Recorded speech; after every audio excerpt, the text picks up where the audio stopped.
Long days, pleasant nights, and welcome to Kingslingers, a Doof media podcast journeying through Stephen King's Dark Tower series and beyond. I'm your host, constant reader Scott Daly, and I'm joined, as always, by my co-host, King Newbie, and the Green Man in all our hearts. It's Matt Freeman. How are you doing today, Matt? It's ambiguous. It's very ambiguous. Don't know how you're feeling. Don't know where you came from. Don't know where you're going. Who I am. Here. But you're here. I'm here. I am here. And green. This week on the show, we porta-potty teleport right into the climax of Stephen King's Insomnia. Ralph cuts a deal with some little bald men and then cuts the shit out of a big red fish, defeating the Crimson King and Ed Deep Now, all with a pair of extra sharp earrings. We're chatting all about chapters 26 through 29 of Insomnia. And Matt, I gotta know, what did you think of this week's reading? Well, I mean, this was got to be the climax, right? I mean, I don't know where we go from here, but this was super intense. We've got a whole bunch of chapters today, and it felt like all of them were just really like emotionally heavy and intense and riveting. And and then in the middle of it, there was some really weird shit that we're gonna have to talk about because I don't really understand what happened. But setting that aside, it was just great. Yeah, this is it's a wild conclusion. Obviously, we still have another chapter and an epilogue left, which we'll be covering next week. But I think you are correct in saying, and it's not a spoiler to say, this was the climax of the story. This was the ultimate, conflict coming to a head, and there's a lot here. I probably should have done a better job slicing chapters out because this is the same number of pages as last week's, but you're right that so much fucking stuff happens in the course of these 4 chapters. I mean, it was so funny. I finished reading, compiled my notes, and was ready to start working on the script, and I go back to the very beginning of chapter 26, and it's like, oh, we're starting with Ralph at a Mexican standoff with Atropos, and I'm like, fuck, that feels like it was ages ago. That was just the beginning of this week's reading, because we're so far removed from that by the time we get to where the book goes at the end that it just doesn't feel like it's part of the same collection of pages. I mean, for a book where toward the beginning, like for the first 3 episodes, I feel like every week I was saying, like, I just really love how kind of slow paced and meditative this story has been. It's just such a pleasantly character driven psychological story. And here we're just cutting people up with scalpels and flying airplanes and ice cream trucks, and just a lot of shit's happening really fast. Yeah. I think this is something as we go forward. The interesting thing about the Dark Tower series as a whole is, while they're Stephen King books to the core, they don't follow a lot of the same structural standards of a Stephen King novel. And I think now that you've coming at the end of your second one, not counting Needful Things, of course, but you can kind of start to see the pattern which is these books kind of start very slowly and very deliberately and character driven. And it's almost as if around 70%, maybe page 500, depending on how long the book is, King goes, oh, the plot. Right. I forgot. Okay. And then he just goes bam, bam, bam, bam, bam. And that's kind of how the books end. And that's why I think, he has a reputation among some people that his endings aren't very good because they happen very fast. The ending of Salem's Lot happened very fast. The ending of this book seems like it happens very, very fast. But I think that's okay. I think that's just the way he structures his stories. Yeah, I mean, for me, some of the most fun stuff is actually the early parts where we're just getting to know people and understanding these new characters. Yeah, but you have to take them somewhere eventually, and I think he recognizes that. But I agree, like the beginning, like while I will not say that Stephen King is bad at endings, I find his endings very enjoyable, and I enjoy the ending of this book as well, with a couple exceptions that we'll get into this week. The beginnings of books are always my favorite. Like the first third of The Stand, which we will read sometime next year, is one of my favorite things that King has ever written because it's just so good. So yeah, I mean, I think we're at the end here. The story has to end sometime, and here it is, and there's a lot to talk about. But I agree with you that the beginning of this book is definitely its highlight for me.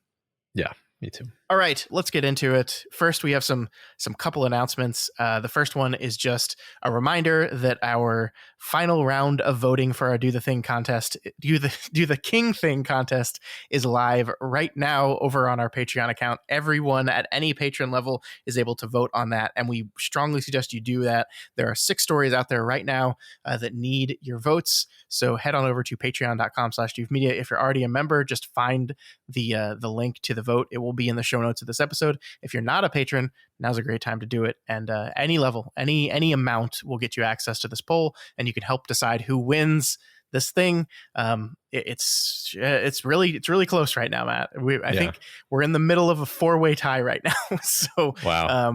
Please come break this tie, or just aid in it inadvertently. Yeah, and just remember, there's only 6 stories to read. They're all short. Yeah, they're like 2 pages max. I think we set a 2,000 word limit, so these are very, very short stories. Not, I think, like 5-minute reading time on each of them, basically. Right. Yep.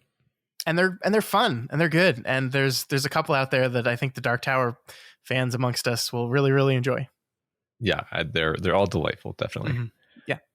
So that is our voting for Do the King Thing. I think we're closing that next week, early next week. So you still got time for listening to this. You still got a few more days. So please go vote. And good luck to our 6 finalists. Yeah. The other thing we wanted to talk about, Matt, was our other podcast. You know, we do. Did you know, Matt, that we do other podcasts? What? We have a show called the Doofcast, which is basically just our like catch-all variety show in which we just talk about movies and TV shows and really anything else we feel like spending an hour or so talking about. We are smack dab in the middle of our Deconstructing Cameron series, where we are taking a look at each and every film of the incomparable James Cameron and kind of trying to get to the bottom of who he is and why his movies are so dang good. That's right. We just finished up with Aliens. Mm-hmm. And we're about to do The Abyss. The Abyss. I can't wait to talk to you about The Abyss. I don't think The Abyss is a movie I've ever really talked about before. So I'm looking forward to this one a lot. Yeah, we had a lot of fun with The Terminator a couple weeks ago. So overall, really enjoying that project. So go check it out if you're interested. Yeah, so if you're in your podcatcher right now listening to this, you can also just go up to that plus button to add another podcast, type the Doofcast, and you'll find our latest episode of that and 150 other episodes of that show, plus like 100 episodes of the show before we changed their name before that one. You don't have to listen to those because some of them aren't very good, but the 150, those are all pretty solid in my humble opinion. Yeah, definitely don't go back too far because don't listen to episode 1. Do yourself and me a favor. Yeah, and don't do that. Yeah, but that is the Doofcast. Check us out and check all our shows out at doofmedia.com. And that's the end of our plugs for at least this beginning part of the episode. And let's move in to the chapter itself. We begin with chapter 26. And like we mentioned in the intro, we begin with Ralph and Atropos in the middle of their standoff. Atropos is standing there with his scalpel to the life cord of Lois. And Ralph is unsure of what to do, but he realizes something right away. Atropos, this little shit, is scared. He's scared, which is unexpected. Yeah. What'd you think? Yeah. What's he scared of? Yeah. It immediately creates an incredibly cool dramatic situation, right? We don't know what the power dynamics are here, and so we're immediately invested in trying to figure out what's going to happen. Yeah, I like to think nobody has ever stood against him in the thousands upon thousands of years that he's been alive. Mm-hmm. No one has ever actually confronted him this directly. No human, no short timer, rather. I definitely had the false impression that he couldn't really be harmed except maybe by like the psychic bolts, and then he would probably just like regenerate immediately and not really, be affected too much. But we're about to find out that he's way more vulnerable than I would have thought. Yeah, totally. And we'll definitely get into that. But first, despite everything, the smart little gremlin is able to see that Ralph's aura not packing that much of a punch, and so it seems like they're fucked. That is until Lois catches notice of her earrings hanging out of Atropos' ears and goes full Red Ross on him, tackling him, throwing him against the wall, and just generally going into a Hulk-like rage. Yeah, it's really interesting to see her just go apeshit here. Yeah. Because this is a side of her that we haven't seen at all, and Ralph hasn't seen either. I wondered for a second if this was some kind of supernatural fury overtaking her, like Interesting. the proximity to his evil or whatever. But really, I don't think that's it. I think it's just like, hey, this is how you react when you see that the incorporeal spirit of death has marked you. You kind of get mad and try to protect yourself, try to save your own life by kicking its ass. Yeah. It seems like Lois is just the type of person that like she can be pushed for a while before she loses it, but this was just kind of the last straw. Mm-hmm. But I mean, it does say something, Matt. It says that it seems that Lois was not aware of her earrings, meaning Ralph might have successfully kept all this stuff from her that we've been kind of guessing over the course of the last few weeks that maybe she knew more about than she did. Yeah. So I look like a bit of an idiot for all the times that I was like, oh, she totally knew. But nope, she didn't know. But now we're going to put that behind us forever and never mention it again. Look, you can't be right 100% of the time. It would be suspicious. Yeah, I can't even be right like 30% of the time, really. But it is interesting to see that Ralph was able to hide this important thing from her for so long. I guess that just slightly downgrades my estimate of how kind of connected that I thought they were. Because I honestly was like, oh, there's no way she didn't notice it, you know? Well, I mean, one of the things that she'll go into after the end of this fight is this idea that she did know. She on some level she knew, and she kind of consciously made the choice to push it to a part of her brain that she wouldn't have access to it in, which is interesting, right? Because I think that maybe also explains her rage here in a minute, that like seeing the earrings on him kind of made her realize that she's known this all along and just was trying to be ignorant of it, which just probably has like you get mad at yourself on top of getting mad at the guy sitting in front of you. So yeah, I think he did do a good job of keeping it, you know, enough in the background that she didn't have to face it head on. Whether that was a good thing or not, it remains to be seen. Yeah, I mean, I guess, you know, we've talked about how both Ralph and Lois have their own strengths and weaknesses, and I think one of Lois's weaknesses is kind of that she's more fearful and more conflict avoidant, and so one consequence of that is that might have led her to avoid noticing that she was marked for death. Yeah.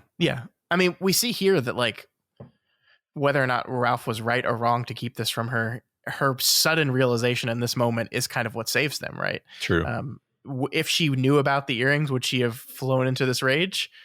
Maybe not. But here she does, and she bites the shit out of this eternal death being, and basically allows them to turn the tables on him.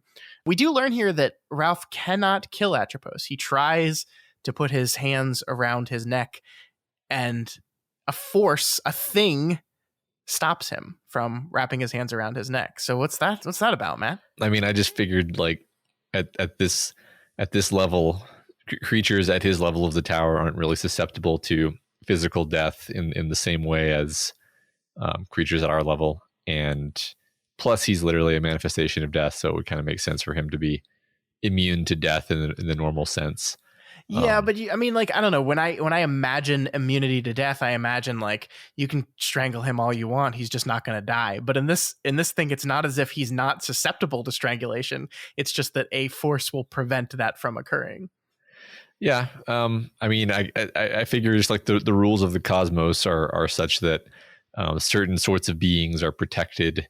I mean, I guess that's an interesting point because it's like, well, does that mean that protection could be withdrawn and then he could be killed? And who or what is providing that protection? You know, is it the Crimson King? Like, I doubt it, but you know, maybe. Yeah, maybe. I don't know. Fortunately, though, Ralph's plans for Atropos don't involve death at all. They involve something quite worse. I like this quote here. Whatever it is, you won't be able to do it with Lois standing there and watching you. A cold voice that was not quite Carolyn's advised him. She was fine when she was pissed off, but she's not pissed off now. She's too tenderhearted for whatever is going to happen next, Ralph. You've got to get her out of here. So they're talking. Ralph is planning on torturing the shit out of this guy, and he knows he can't do it with Lois standing there. And so I think it's really interesting that once again we get Carolyn's voice kind of being the internal narrative of Ralph. But I love the detail of here it being not quite Carolyn. So it is recognizably Carolyn, but also not quite. It's very interesting. Yeah, I've always loved how King will place the voices of loved ones in the characters' heads as a motif across almost all of his works that we've read. Mm-hmm. And here it seems like Ralph has gotten used to putting the thoughts that he struggles with admitting to himself into the mouth of Carolyn. Mm-hmm. And this thought that he has here, it is a thought that he doesn't want to think and doesn't want to admit to himself. But it's also not really something that Carolyn would have ever said in a million years. And so I think that's why it comes off as it's not quite Carolyn's voice. It's the voice of his shoulder angel who tells him hard truths, but Carolyn wouldn't say this particular thing. So. I like that. As his subconscious is adjusting it just enough to make it feel a little off, because it is off from Carolyn. Yeah, I like that a lot. But I mean, the interesting thing here, though, is that not quite Carolyn's voice is right, because Lois doesn't want Ralph to hurt Atropos. It's so like she's calmed down from her hulking and like doesn't want him to hurt this being. And it's like, I love that she says it's not Christian, which is so wild to me. Like this is an eternal death being that has killed thousands upon thousands. I mean, she just kind of walked through his gallery of trophies from the thousands of people he's killed, children, babies, innocents, all of them, you know, and yet something about Lois says it's not Christian to do this. I find that very funny.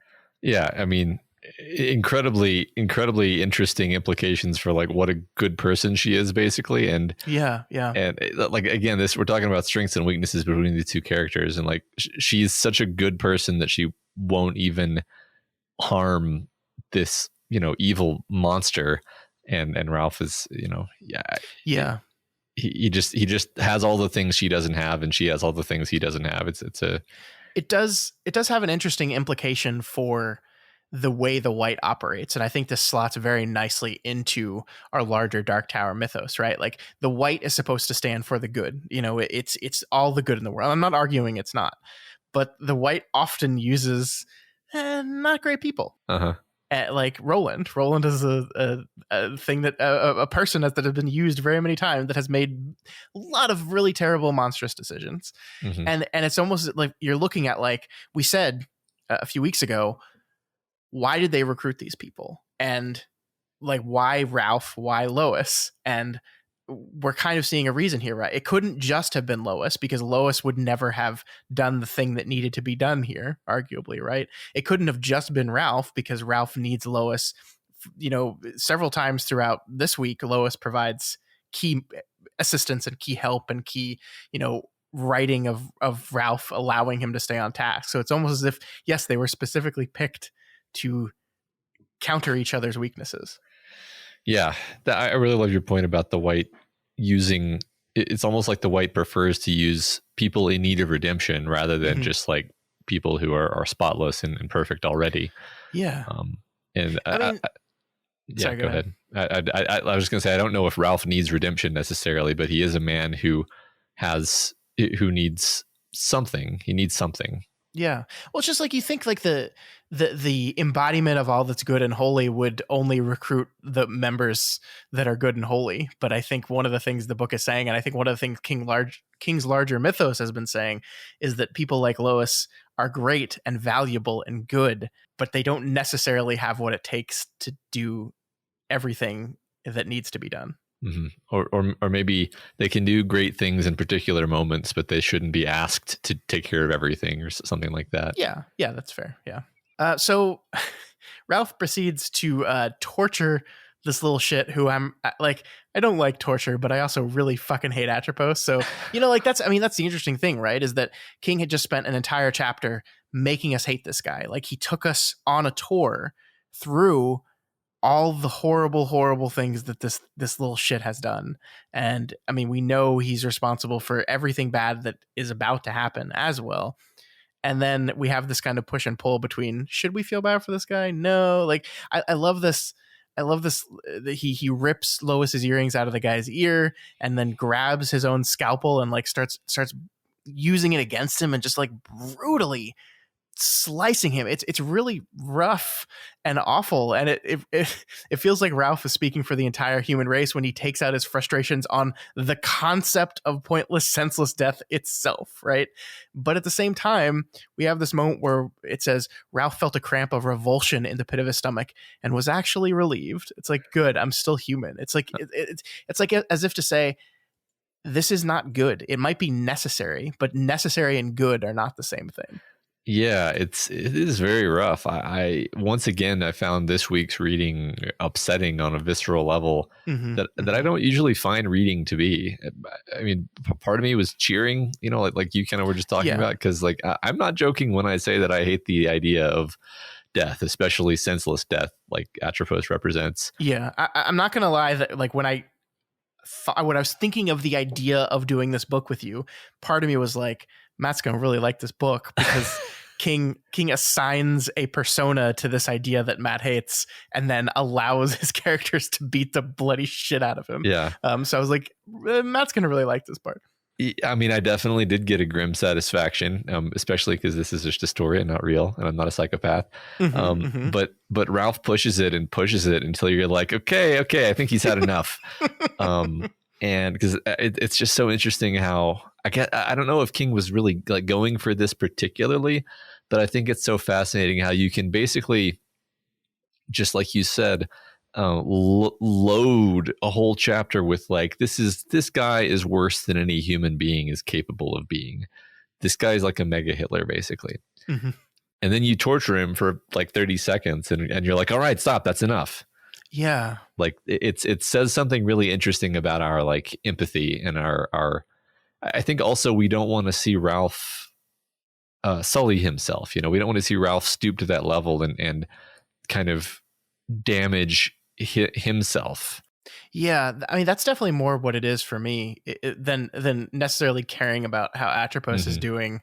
It is definitely more seeing Ralph take it too far makes me worried for Ralph himself. And it is interesting the way in which this book, every time it seems like Ralph has approached a precipice in which he's going to take things too far, the book kind of says, no, you don't have to worry about that. But, you know, the time I'm thinking of is like when they learned that they could like vampirely suck auras out of people. The book very quickly went like, no, you don't actually have to worry about that. This is really a moment where the book's like, oh, maybe you do have to worry about that. And I don't know where to put that yet, because it doesn't, like, he's not actually come up against a moment in the climax of this book where like his inability to make that choice. Well, I guess so. I guess the choice that he's presented here and as carried into the later chapters is part of that, like, will you go too far thing? Maybe a little bit. Yeah, I changed my think, mind as I was talking. I think it's interesting because I think that textually the book told us that Ralph was formerly of the purpose, but then when Clotho and Lachesis like pulled him into the web, he ceased to be of the purpose and became undesignated, and so he could become an agent of the random if he goes about torturing people and behaving in a way unbecoming of a servant of the white, you could say. So I think it is like, I think textually the book is kind of telling you like, yeah, you should kind of be worried. Like there are probably ways that he could win this that kind of lose him his soul. And I mean, he is given this sort of dilemma by Atropos in just a second, which I guess we're going to get to right now. So Ralph finally reasons that Atropos, like the other two before him, can't lie, and that for some reason they are absolutely bound to any promise they make. It's not an option for them to betray a promise. So he forces Atropos to promise to leave Lois and Ralph alone until the events of today over, and Atropos eventually relents on that after more torture. So the moral of this book is that torture works. So everyone, take that to the bank. Oh dear. But even as he relents, Atropos isn't done twisting his own knife yet. So we get this scene right here. Atropos moved his spread fingers slightly wider. Ralph saw someone wearing a Boston Red Sox baseball cap come out of the Red Apple, and this time Ralph knew immediately whom he was looking at. The person called to the one across the street, and then something terrible began to happen. Ralph turned away, sickened, from the bloody arc of the future between Atropos' small fingers. But he heard it when it happened. The one I showed you first belongs to the random shorts. To me, in other words. And here's my promise to you. If you go on getting in my way, what I've just shown you is going to happen. There's nothing you can do, no warning you can give that will stop it from happening. But if you leave off now, and if the woman simply stands aside and let the events take course, then I will stay my hand.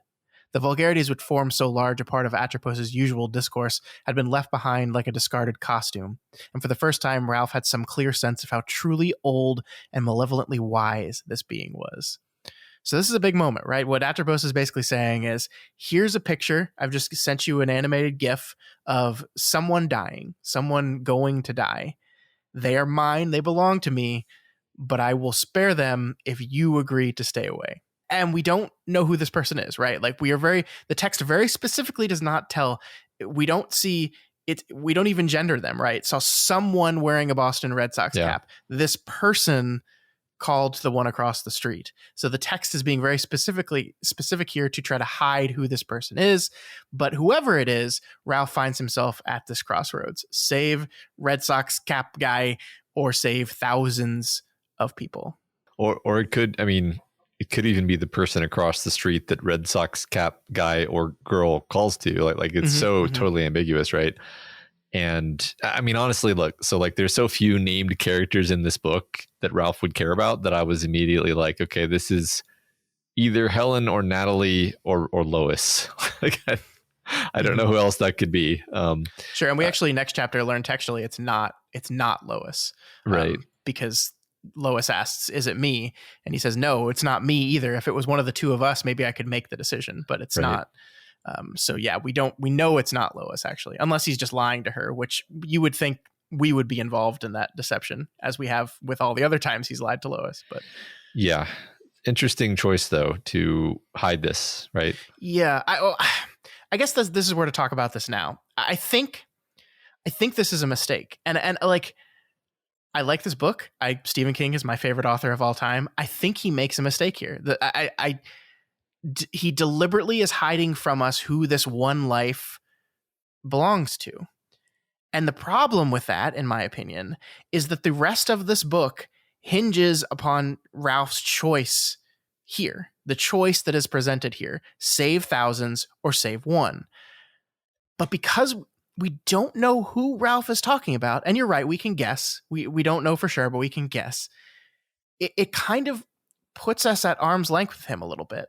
Like we're kind of removed from him a little bit here because King has chosen to very purposefully mask whoever this person is.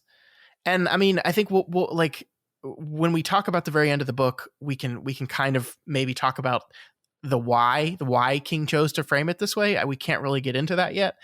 But regardless of that conversation that we're going to have next week or the week after, I still think this is a bad choice. And I think it's a very uncharacteristic choice of King, because I think you'll agree with me that one thing is true of King throughout all the books we've discussed so far is that he rarely hides stuff from you. He actually enjoys telling you more than the characters know.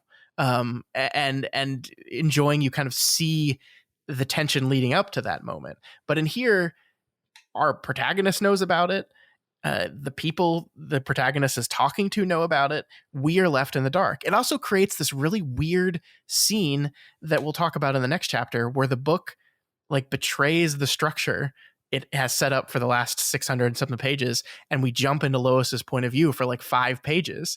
And while I enjoy that scene individually, and we'll get into that, the reason it happens is because the only way King could hide who the person is and also have Ralph directly deal with Atropos or with Clotho and Lachesis about the person is by having it happen off screen. And so he just needed to shift the focus away from them. And so it causes all these little funny like hurdles he has to jump over just to make it so we don't reveal who this person is until the moment that King wants to reveal it. And I don't know, it's just too much for me. And it pulls you back and away from Ralph when this is his climax. This is his moment. Like make these choices that he's making here at the end is the culmination of his entire arc. And we don't get to see it play out in real time because we're just a little bit removed from it. That was a long rant. I'm sorry. Yeah, I mostly agree. I don't know what effect he's going for, I guess is how I would phrase it. Like, clearly he decided in the course of all of this, like, I'm intentionally going to create some distance between you and this character, when you've previously had very, very close third person the entire time. We're not going to know who the person is. Therefore, we're not really going to be able to fully empathize with the decision that he makes. And then we're going to have even more distance where we literally step outside of him and we're watching him make all of these decisions and go through this kind of this trial by fire in the next chapter where we're not at his head. We're watching him from a third person. And I'm like, and then we go back into his head after that. And I'm like, well, what was the effect that was created there other than to create a disconnect, you know, like, and then kind of counterfactually, I'm like, what would it have been like if we had known who it was going to be? Like if it was just clearly going to be Helen or clearly going to be Natalie or even Connie Chung for all I care. Like as long as it's like a person to make it concrete, and then we can just sit in Ralph's position as he thinks through this. Yeah. I want to be in his head when he's cutting the deal with Clotho and Lachesis. I want to be there. That seems like the most important moment of Ralph's entire arc in this book is cutting that deal. And I want to be in his head. And because of this choice, we're removed from that. And yeah, I mean, like you said, and like I already said, like, I think the reasoning for this will make itself a little clearer as we get to the final pages of the story. But even so, I don't know, man. The rare mistake, the rare thing where I look at it and just say, it's like, there's been plenty of things throughout the course of the show that I've said, I don't really agree with the choice he made there, but like, I can see why he made it. This one, I just think is just an oopsie. Like, I just think maybe we thought it would be more fun to hide the truth. And I think it just hurts more than it helps. Yeah, I think I basically agree. I guess I'll kind of try to keep my eyes open and see as we go forward. Like, is there some moment, like maybe at some point we're going to find out who it was, and then that'll, you know, retroactively suddenly make everything make sense. And I'm like, oh, I see why they hid this from us now. That's very clever. But I'm kind of not thinking so right now. So Sure. Yeah. I mean, my negativity towards it probably doesn't help in your your thinking. But I couldn't let this pass because this is one of those rare moments, I think, where I just legitimately, I'm just like, this was a mistake. Doing it this way was a mistake. Yeah. I for myself, I would just phrase it as like, I don't really understand. And you know, it's sure, maybe it is a mistake. One more thing before we go here, I just wanted another fun Dark Tower connection for us. Ralph relates the choice that he has and the decision that he's got here to the story of the lady or the tiger. This is something we've already talked about on the podcast before because it's a story that is referenced in both the Drawing of the Three and Wolves of the Calla. In the Drawing of the Three, it's Eddie thinking about it. In Wolves of the Calla, it's both Roland telling his version of the lady or the tiger, and Per Callahan framing his story of his past to that story as well. For those that have just forgotten, it's just a short story where the justice in a kingdom is doled out by chance. An accused person is stood in front of two doors and told to pick one of the doors. Behind one is a lady, and if he picks that one, he's declared innocent and they marry and everything is great. If he picks the other, it's a tiger and it eats him. It eats him. So the point is that like it's a metaphor for tough choices where you don't necessarily know the outcome. And so Ralph references it here, and it's like you can see like things that Stephen King likes a lot and thinks about a lot just make their way into his books over and over again. I'm just now realizing that the entirety of the story of the boy who goes into the swamp to try to find tiger or whatever the fuck's that book's called. God damn it! What are you talking about? The Wind Through the Keyhole. The Wind Through the Keyhole is he's trying to. It's the lady or the tiger. It's the tiger. Get it? I get it. There's a tiger. I get it because there's just literally a tiger. There's also a lady. There's a lady, which is his mom, I guess. There's also the AI lady. I don't know. I feel like you're stretching this. I'm definitely stretching it, but there's a lot of ladies and tigers in the Dark Tower. Now I'm just completely hung up on this, trying to figure out how this fits into things. But no, I love this. I guess you could call this a theme of the Greater Dark Tower kind of story, is this idea of like double binds, right? Or dilemmas. Yeah. And it's crucially not just dilemmas, but like, I think it happens fairly often where the character's reaction to the dilemma is to be like, nah, fuck this. I'm going to shoot my way out, which is kind of what I think Ralph says here. He's like, no, neither, you know? Yeah. Yeah. I mean, this is, you know, when we were reading the book Worm, which is a book filled with trolley problems, people like got on my case for my looking at the trolley problem presented and being like, man, fuck this shit. No. And I think it's like my childhood full of Stephen King reading was what kind of instilled that idea in me, because I think you're right. I think King looks at those kind of moral dilemmas and says, I don't want to play this game. This is stupid. This is dumb. Trolley problems are great in theory, but they don't make sense in real life. No, fuck off. I'm done. And I think that's exactly what happens here. Yeah.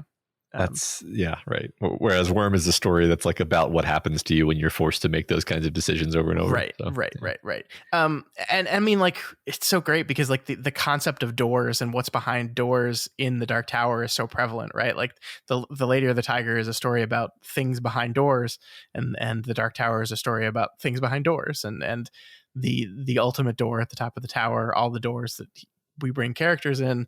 And then of course that image is translated beautifully to Insomnia when Ralph walks to two porta potties and there's just porta potty doors.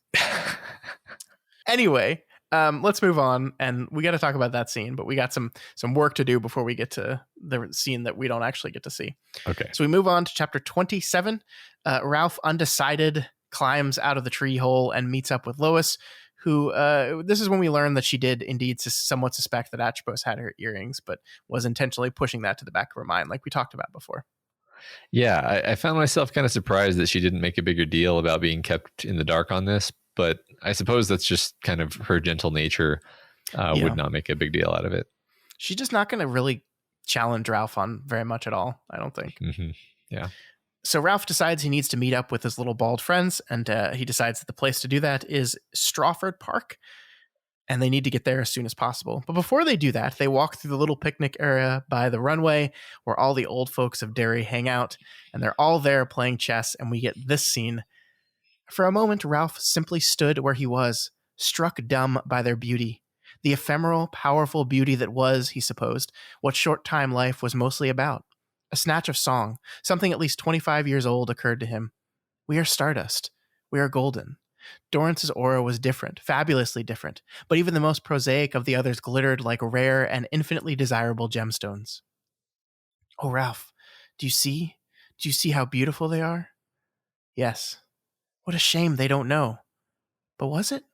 In light of all that had happened, Ralph wasn't so sure. And he had an idea, a vague but strong intuition he could never put to words, that perhaps real beauty was something unrecognized by the conscious self, a work that was always in progress, a thing of being rather than seeing.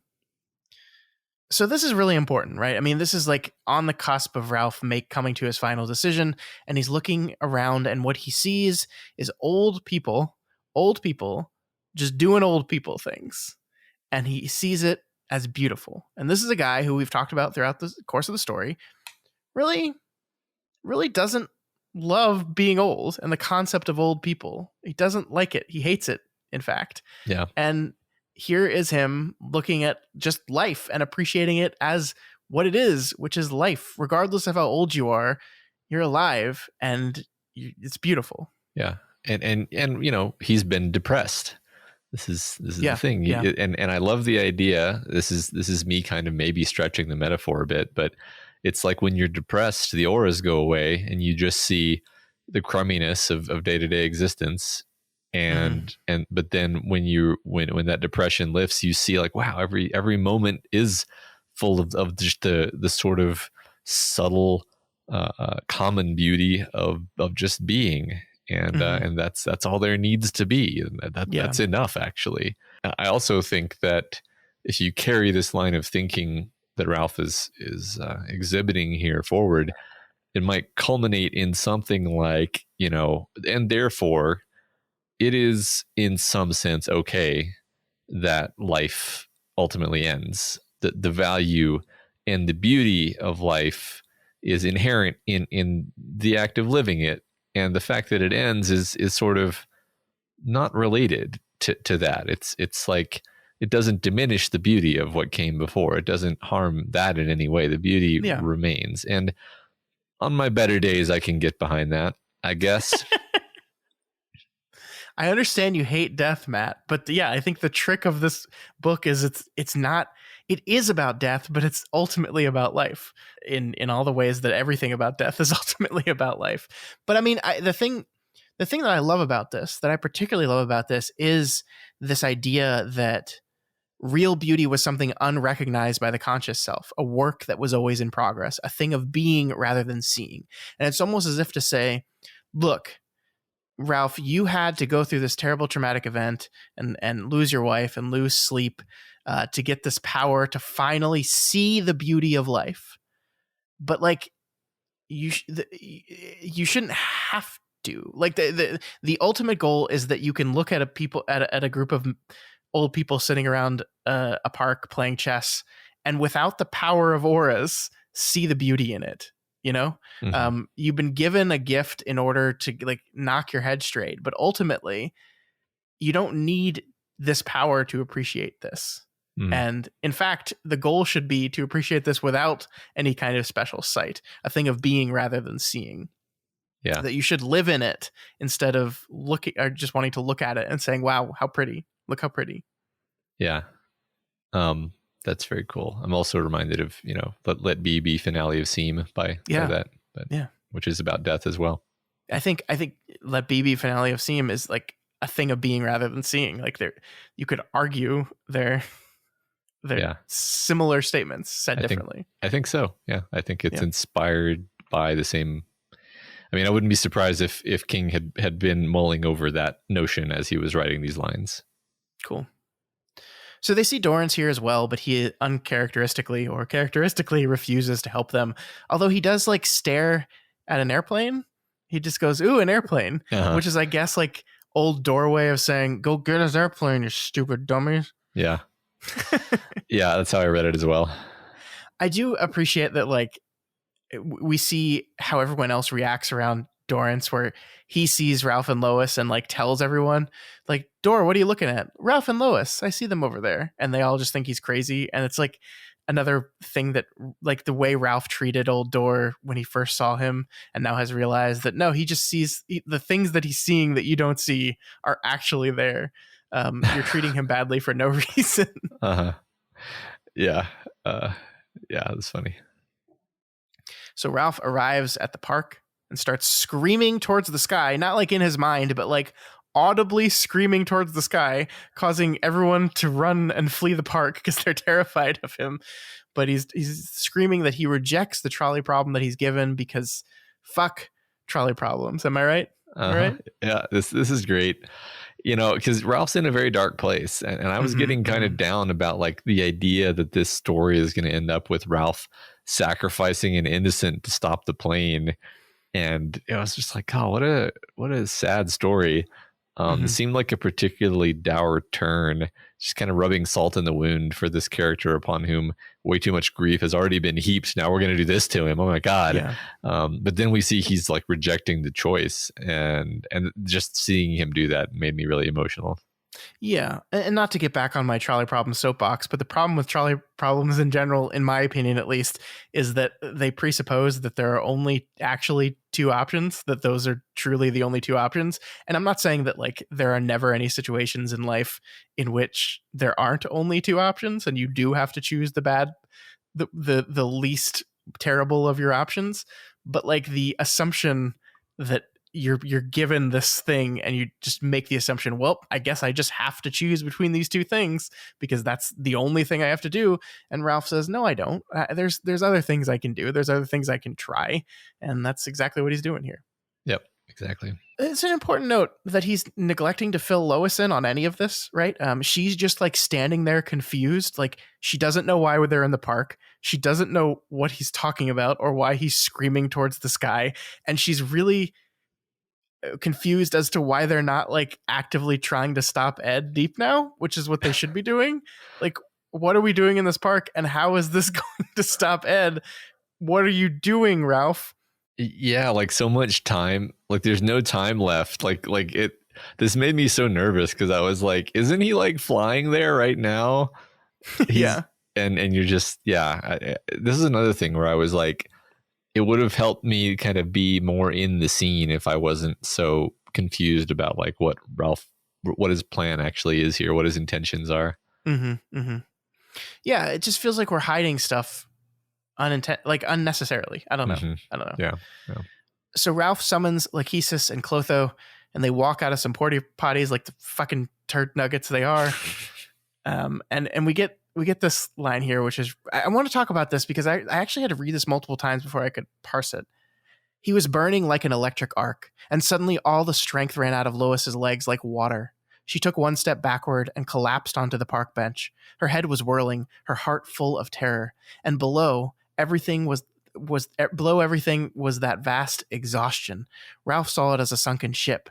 Lois saw it as a pit around which she was forced to walk in a gradually tightening spiral, a pit into which she must eventually fall. So this is just like their desperation made manifest, right? They're running out of time. They're exhausted. They don't know what they're doing. And she's so drained that she just collapses. Mm-hmm. Yeah, it's interesting that they both have some sort of like perception of the idea that there's this vast exhaustion, which hadn't really been mentioned that I can recall. Yeah, this is the first we've seen Ralph reference a sunken ship at all, right? I mean, there's the vast exhaustion that, the idea that these are two, chronic insomniacs, but they haven't mentioned for quite a while that they are actually feeling that anymore, Yeah, I mean, there are multiple times of them getting tired, but like since they've kind of figured out how their aura powers work, it's just been like recurring beats of, oh, I'm really drained, let's go suck some people's auras. Okay, right. We're good now, exactly, which is actually, one of my complaints about this novel titled Insomnia is that about halfway through, Insomnia stops mattering to the plot at all in any way. That's true. So yeah, I mean, I don't know. I like the idea. What do you think it make of the difference between their two images of it, right? Ralph sees it as a sunken ship, as in the vast exhaustion it's already sunk. Lois is like an inevitable spiral towards down, but Ralph's is already sunk, which is interesting. Yeah, it's different ways in which they perceive things, and they're both I don't know. pessimistic, but Ralph's seems like it's excessively pessimistic. Yeah, like it's I'm already like this, sunk. Yeah, this is already lost. Whereas Lois is like winding the drain, but there's an implication that she might be able to pull out of it, I guess. So maybe that's just her being an optimist. Yeah. Yeah, I like that. Yeah. So Clotho and Lachesis eventually come, and Ralph goes to meet them, leaving Lois behind again. Yeah, it's interesting how we proceed to see this scene sort of from her point of view, and then but leaving out half the information. And it was actually pretty awkward in the audio because the audiobook reader is forced to basically pause and leave out words, which I'm sure on the page that either looks like an ellipsis or a dash or something. But it doesn't work very well in audio. Let me just say that. Well, let me say this, Matt. It doesn't work very well. End of sentence. Okay. Before we cut over to Lois, though, we've got to lay the groundwork of this a little bit. I like this moment as Ralph is walking away from her. She let him get partway down the hill, then gathered her courage and called after him. But I'll try to stop Ed if you won't. I mean it. Of course she did. And his heart responded to her bravery. But she didn't know what he knew, hadn't seen what he had seen. And all I'm thinking in this moment is, hey, Ralph, you could fucking tell her what you saw or what you're doing. You could tell her anything. No, she's just a woman. Can't trust her with this. See, this is me kind of trying to find a way to where I agree with King's choices here. I think it is true that he sets up Ralph as a type of character throughout the entire story that would not tell Lois what's going on. And perhaps the point is that we don't get to know it because Ralph won't share it with anyone because he's keeping it from Lois, and so he's keeping it from us too. Like that his regular fallback is to keep things from everyone else, and it's gotten so bad that at this point he's also keeping it from us. Yeah. I mean, it definitely reminds me of the whole thing in Wolves of the Kala where we kept talking about how like the quartet was they were also integrated and connected, and then they started keeping secrets from each other, and then their coherence just fell apart, and they stopped really operating in synergy, and stopped being so effective. Like almost like the moment Roland decided that it was better. It's better for me to not tell them that Susanna is having these nighttime wanderings to go eat frogs. And here we have another sort of quartet situation, literal quartet situation that is sort of being broken by Ralph as he's like, no, I'm gonna kick her out of the tree stump, and then I'm just not gonna tell her what I learned. And then it's almost like Lois is kind of out of things from this point on, more or less. You could argue. I mean, the Green Man thing involves her, but yeah, I mean, that's the confusing thing about this to me. I think in Wolves of the Kala, it was very clear to me that the choice to hide things from your quartet and keep secrets from each other and lie to each other was universally bad. That was a bad call in that book, and it had serious bad consequences for every one of the characters. Here, it just doesn't seem like that's the point. Like it doesn't seem like it matters because everything kind of works out anyway, or works out in a way that you can't see clearly how it would have been better had Ralph divulged this information.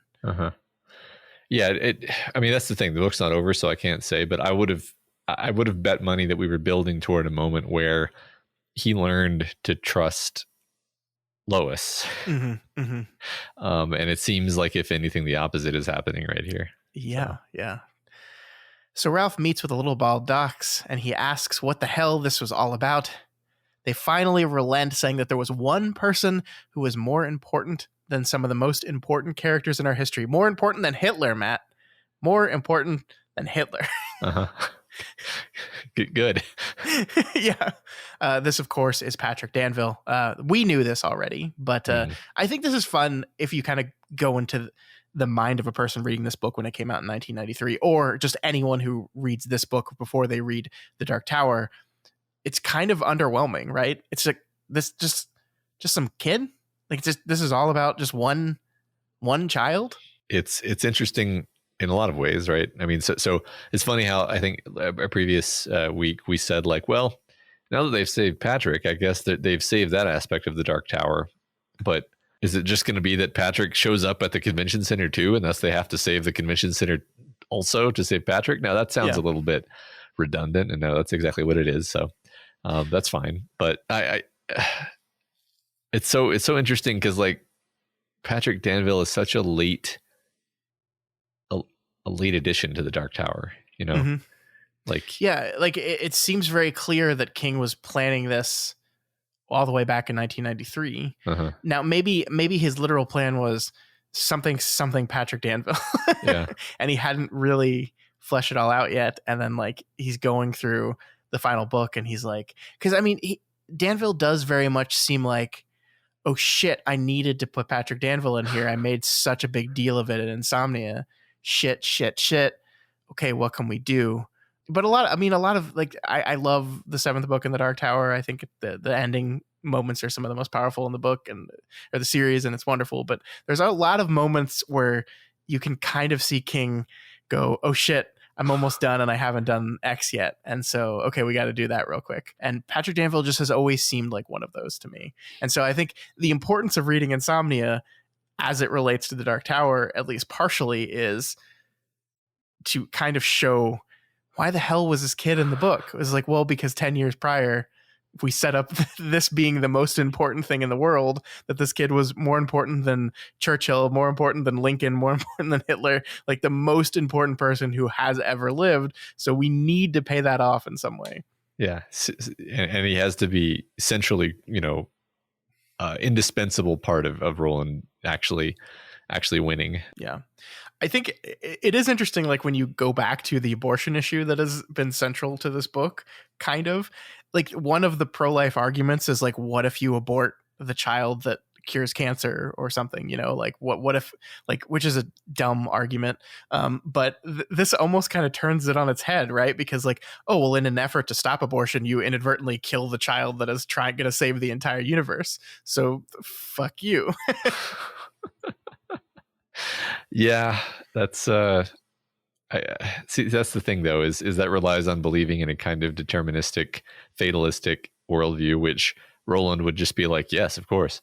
But I don't think I believe that we really live in that universe exactly. Well, no, I think King's just making a funny joke here. That's what I think. Like, I don't think it's like meant to be taken seriously, but I think the conceit of, in order to stop, for a pro-life person, in order to stop or make a point that leads to the end of abortion, inadvertently takes the life of the one person that would keep the universe existing, seems like Stephen King humor of like turning a thing on its head. Sure, that's kind of funny. I mean, it's funny because I think if you really take that thought seriously, which again, maybe King's not taking it seriously, maybe he is, it's actually like way more existentially bizarre and sort of terrifying, because like sometimes I look at my kids and I'm like, literally like a butterfly flapping its wings at any point prior to your births could have led to you either not being conceived or like a slightly different child being conceived in your place, or a completely different child being conceived in your place. Like, we're talking about super, super sensitive random properties of things here. So it's like not only should you not abort that child, but just make sure you do everything exactly perfectly for your entire life to make sure that the child you do conceive is definitely the child that you were supposed to conceive. And what does that mean exactly? Who knows?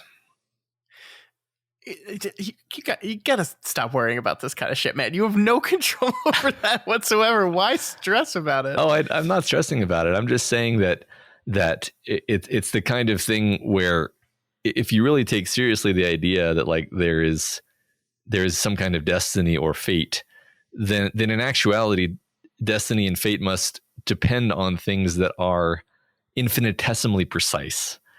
And then that just is kind of a reductio ad absurdum of the whole idea is really what I'm saying, actually. Right? Like, I'm not saying that I'm taking seriously the idea of fate. It's more that I'm looking at the existence of my children and being like, yeah, if like one dice roll had gone differently, then these three people wouldn't even be here. Like therefore I can't really accept that fate is a super meaningful concept. I don't think I'm communicating this terribly well, but no, I think I've got around to what you mean. But I think you could look at that same scenario and see the exact opposite, that like an incredibly complex chain of events had to lead to your kid being sitting right there. And how could that possibly have happened exactly that way? Ergo, it must be deterministic. I think someone's deterministic could look at that same thing and come back to you with the exact opposite interpretation, is what I'm saying. I mean, I think you're basically right. It just doesn't feel satisfying, but sure, we're way off track here, and we got much more to talk about. We do. I think the one fun thing that we can talk about here is this kind of throwaway line here. No, Susan Day is part of the random. She is none of our concern, none of our worry. So basically what Ralph does is, before he realizes it's Patrick Danville, he's like, so who's so important? It's Susan Day, isn't it? And they're like, nah. Nah.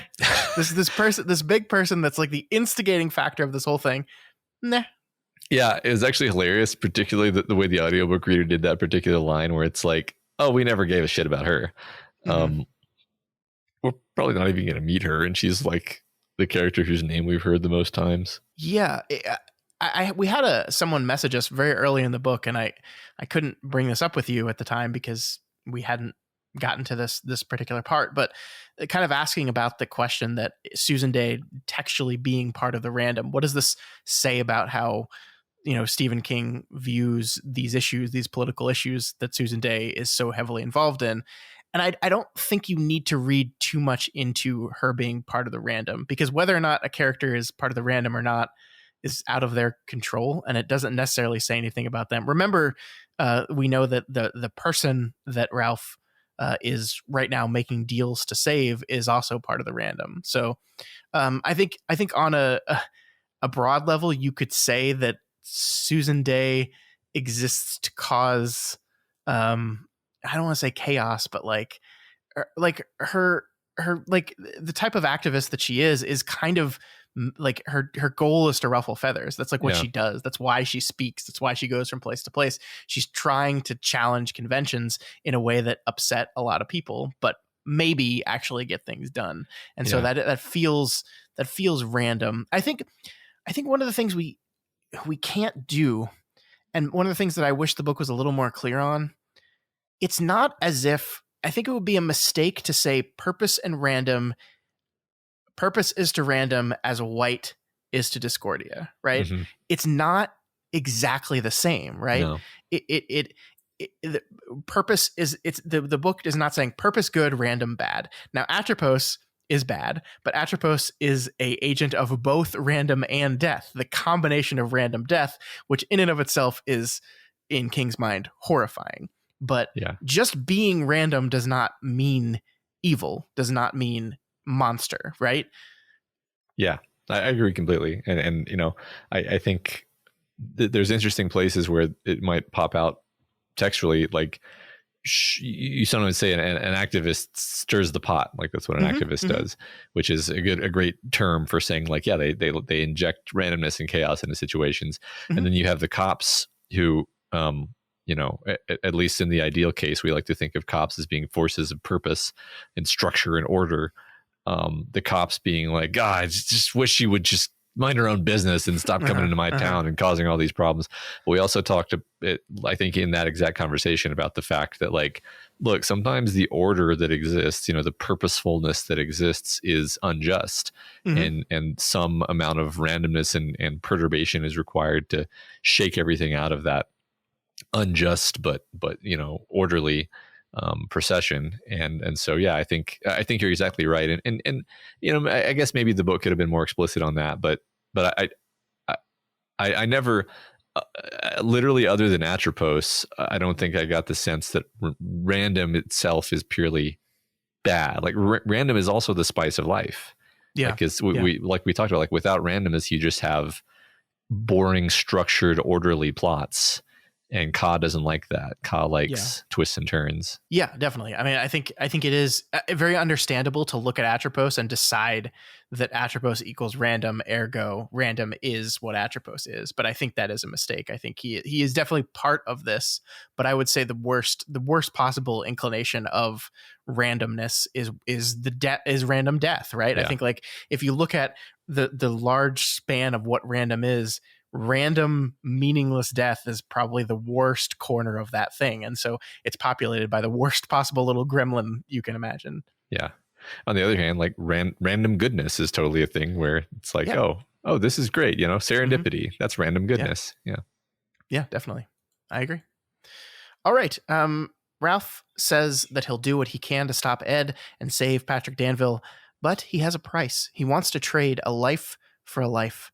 And I think this is where the book kind of gets its themes really, really distinct and stated here. Like the idea of the value of life. The argument that we see Ralph making is the purpose, or the powers that be are making distinctions on what one life means versus all other. Like they're putting value on a life, and Ralph is saying, no, to you that's the most important life in the world, but to me this is the most important life in the world. And how can one person or one thing or one entity make a call on what the value of a human life is? And I think this kind of does tie to our whole thing about abortion, right? Not necessarily saying that like the life of every fetus has infinite value and therefore abortion is bad. I don't think that's what the book is saying, but just that, like, we have to like, there is no one central authority that can tell you what the value of a life is. That is an individual decision that individual people have to make. And Ralph is saying right now that your life, regardless of how valuable you say that life is, what I'm saying is this life is equally as valuable. And so if you want to play ball, you got to trade with me. Yeah. Yeah. I love that. I love that as being the idea that King brings in here. It's fantastic. Mm-hmm. And then we cut over to Lois. Yep. And here's the part where I have to be negative again. I don't like being negative on the show, but I'm also not going to pretend I like something that I didn't. For the first time in the book, the novel leaves Ralph's perspective, and we sit with Lois for the next few minutes. We see from afar as Ralph negotiates his deal with the little bald doctors and the people that they work for. And as we've been hinting towards, this is where King's choice to hide everything rears its ugly head here. We can't see Ralph's negotiation in full because he would surely mention or think about the person that he's trying to save, or the life that he's offering is just as valuable as Patrick Danville's, and King wants to keep us from that. So we are resigned to witness what is arguably Ralph's most important character moment from afar and only in little snippets. And I just don't like it at all. I guess I figured that this choice would snap into focus and begin to make sense at some later point in the story. Like, for example, if and when we learn what Ralph saw in the vision, we'll understand why we had all of this distance here. Mm-hmm. But I agree that right now I'm just like, I'm not feeling empathetically connected to the protagonist. It's just so passive, right? It's just like to be with a character as they make the culminating decision of their entire character arc. Yeah. I don't know why we have to witness it through these little snippets, which, like, the thing about this is it's not to say that the snippets themselves are bad writing. I actually do quite enjoy the way King structures the scene where Lois is like catching little bits and pieces, and you, the reader, have to kind of put what's happening together based on these little snippets that you're given. I think it's an interesting little game you can play to like see how much you can tell a reader without telling them everything, and then seeing what they pick up on and kind of knowing where to toe that line. I think that's fun. I just, on the back of it, I can't help but think, but this is Ralph's moment. This is his moment. Yeah. And you're taking it from us. I just keep returning to the idea that this is a very un-Stephen King thing to do too. Like you mentioned a minute ago, like King, if anything, he tells you more than what the character knows to give you a sense of dramatic irony. And this is like the only time ever that I can remember where it's like the character knows more than you do, and you're just out of the loop. And I'm like, okay, then why? Like, I really want to like figure this out. You know, that's why I kind of can't let go of it. I'm like, what was his intention here? What was, like, did he try writing it the other way and it didn't work? And he decided like, you know, what is the point? I want to keep thinking about this even after we finish this week's reading. I want to keep thinking about it. Yeah. I mean, just for reference, I think the only other time this has happened is, you know, it seems like we're referencing Wolves of the Calla a lot, but when they figured out who the traitor was, when they figured out that it was Ben Sleitman that was the traitor to the Calla, and hid that from us for a very, very long time. The characters all knew, we didn't. And I think I was equally frustrated then because it was also just like this. It was another one of those things where even after we finished that book, I don't think you and I really got to a place where we were 100% comfortable and confident with the why of it. Yeah, I remember you not liking that and basically agreeing that it's like, oh, I just I'm less part of things now. Mm-hmm. And then negotiation ends on a pretty important moment in the mythos of the Dark Tower, because suddenly the side of the hill was illuminated by a bright white light. At first, Lois thought it came down from the sky, but that was only because myth and religion had taught her to believe the sky was the source of all supernatural emanations. In reality, it seemed to come from everywhere. Trees, sky, ground, even from herself, streaming out of her aura like ribbons of fog. There was a voice then, or rather, a voice. It spoke only 4 words, but they echoed in Lois's head like iron bells. It may be so. So I don't know how the audiobook said voice the second time, but it's capitalized the second time, which is a wonderful touch. It was a voice. No, it was, or rather, a voice. Yeah, he just said it capital. So is this the white speaking? Is this the white, or is this the scan? themselves speaking. I mean, maybe, yeah. In either case, I see those two things as being pretty related. Yeah. I agree. This is probably a being of, the highest order, maybe literally Gan, or, the rose or the tower or the white, or maybe these things are all the same, or it's very cool. It's really interesting to me that Ralph Roberts' choice here merited a personal visit and direct intervention from God, basically. Yeah. But Roland and his quartet, for all the centrality of their quest, never merited this. I mean, I'm not even saying like they should have. It's more, it's because if anything, like part of the test of Roland is like, what are you going to do, Roland? Like, what are you going to do? You don't get any freebies. Whereas Ralph is, a hobbit. He doesn't deserve to be in this position, and so extending him some grace actually feels a little bit more fitting. Sure. Maybe Roland never pushed as hard as Ralph has pushed either. Oh, yeah, fair. Yeah, I mean, yeah, Roland never said, no, I won't sacrifice the boy. You're going to have to figure it out, God. Yeah. Maybe God would have said, yeah, okay. All right. We can work this out. Hold on. Yeah. No, he just threw the boy down the I keep saying threw as if he like literally picked Jake up and threw it. Like he didn't, but also kicked him in the face. Didn't he though? Yeah. I like that idea that on some level, perhaps if Roland had truly stood his ground in an immovable kind of Ralph way, that God himself would have come down and be like, all right, let's work this out. Let's work this out. Because Ralph has basically said, the clock is ticking. I know you need me, and I'm not budging unless you give me what I want. And so, this is the first time in the Dark Tower mythos so far that we've seen the highest forces directly come down and say, all right, okay, fine.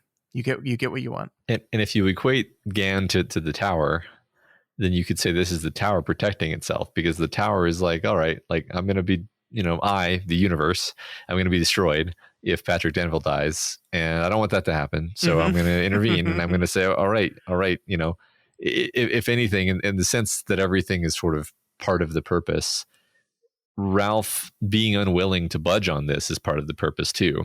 Sure. And so he's sort of being rewarded for finding the answer, cutting the Gordian knot of like, do I sacrifice the universe or do I protect the life of this child? It's like, yes, the answer is yes. You protect the universe and you protect the life of this child. It's funny. I'm now assuming it's Helen without even any justification.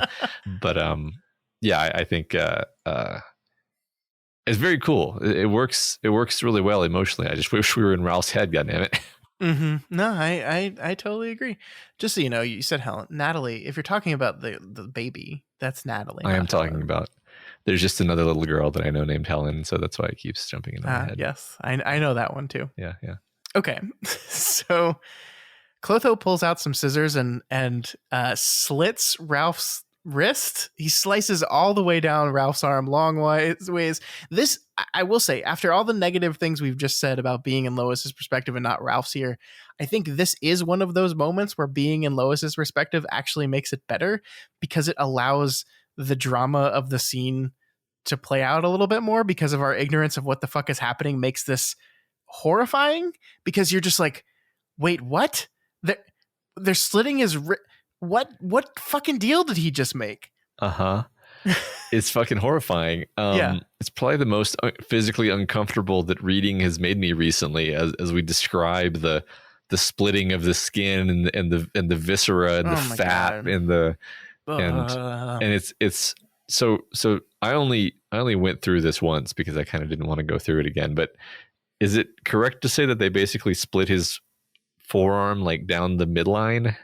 Yeah, that's real gross, man. I mean, and like it goes into the detail, like every time they hit an artery, it's a spurt of blood. It's like fucking, and like I do think if we had known the reason for this, which we learn later, is they're like placing something inside him, like an aura bomb that's gonna take out the Crimson King.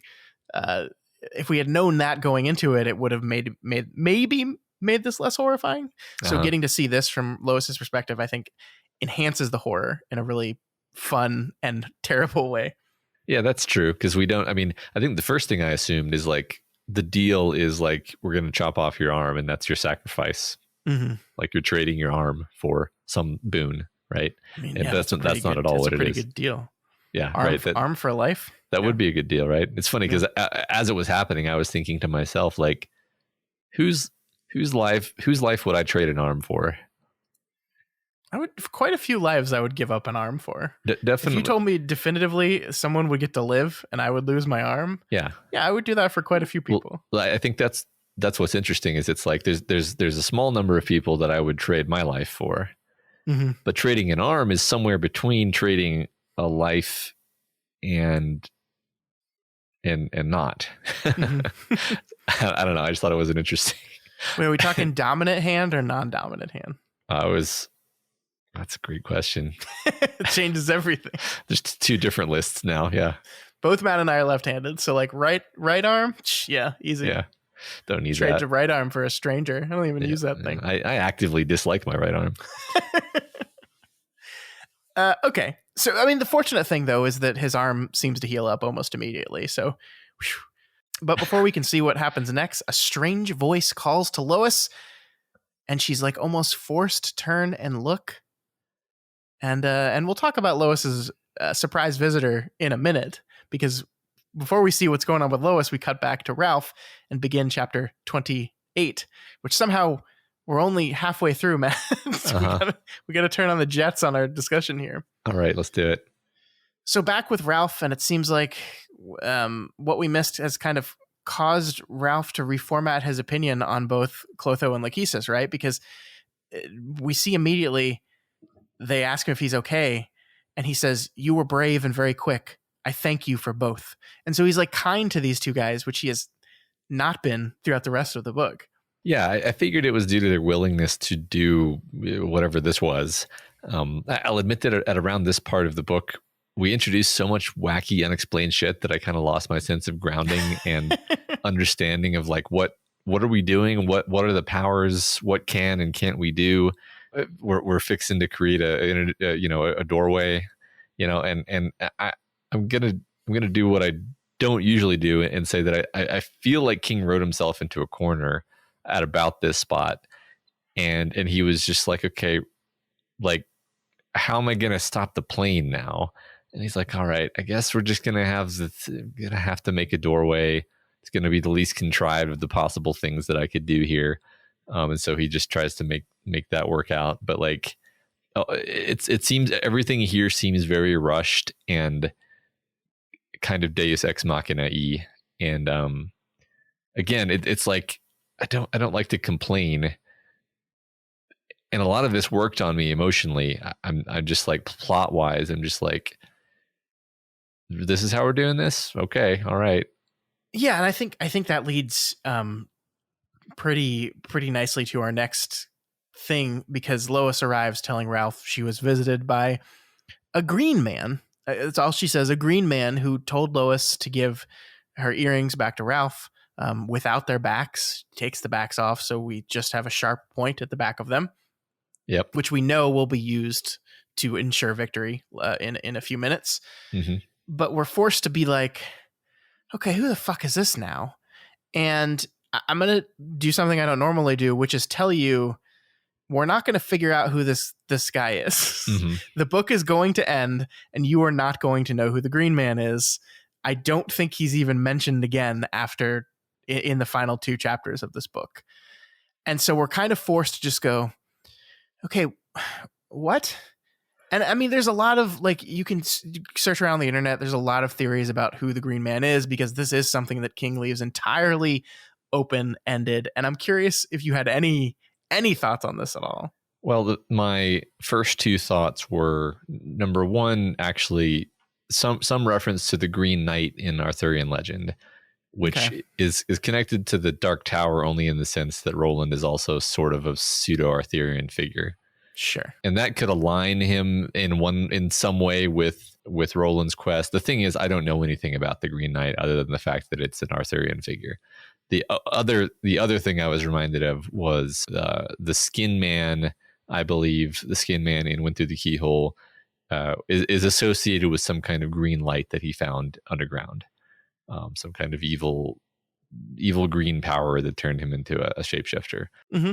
And I mean, funnily enough, there's a green man in The Wheel of Time also, but I'm pretty sure that's also an Arthurian legend reference. So anyway, that's all I got right now. Yeah, I mean, and that's great. That's great. And I can't be like, no, obviously you're wrong, Matt. I think the game that's fun to play here is this God? Is this Gan?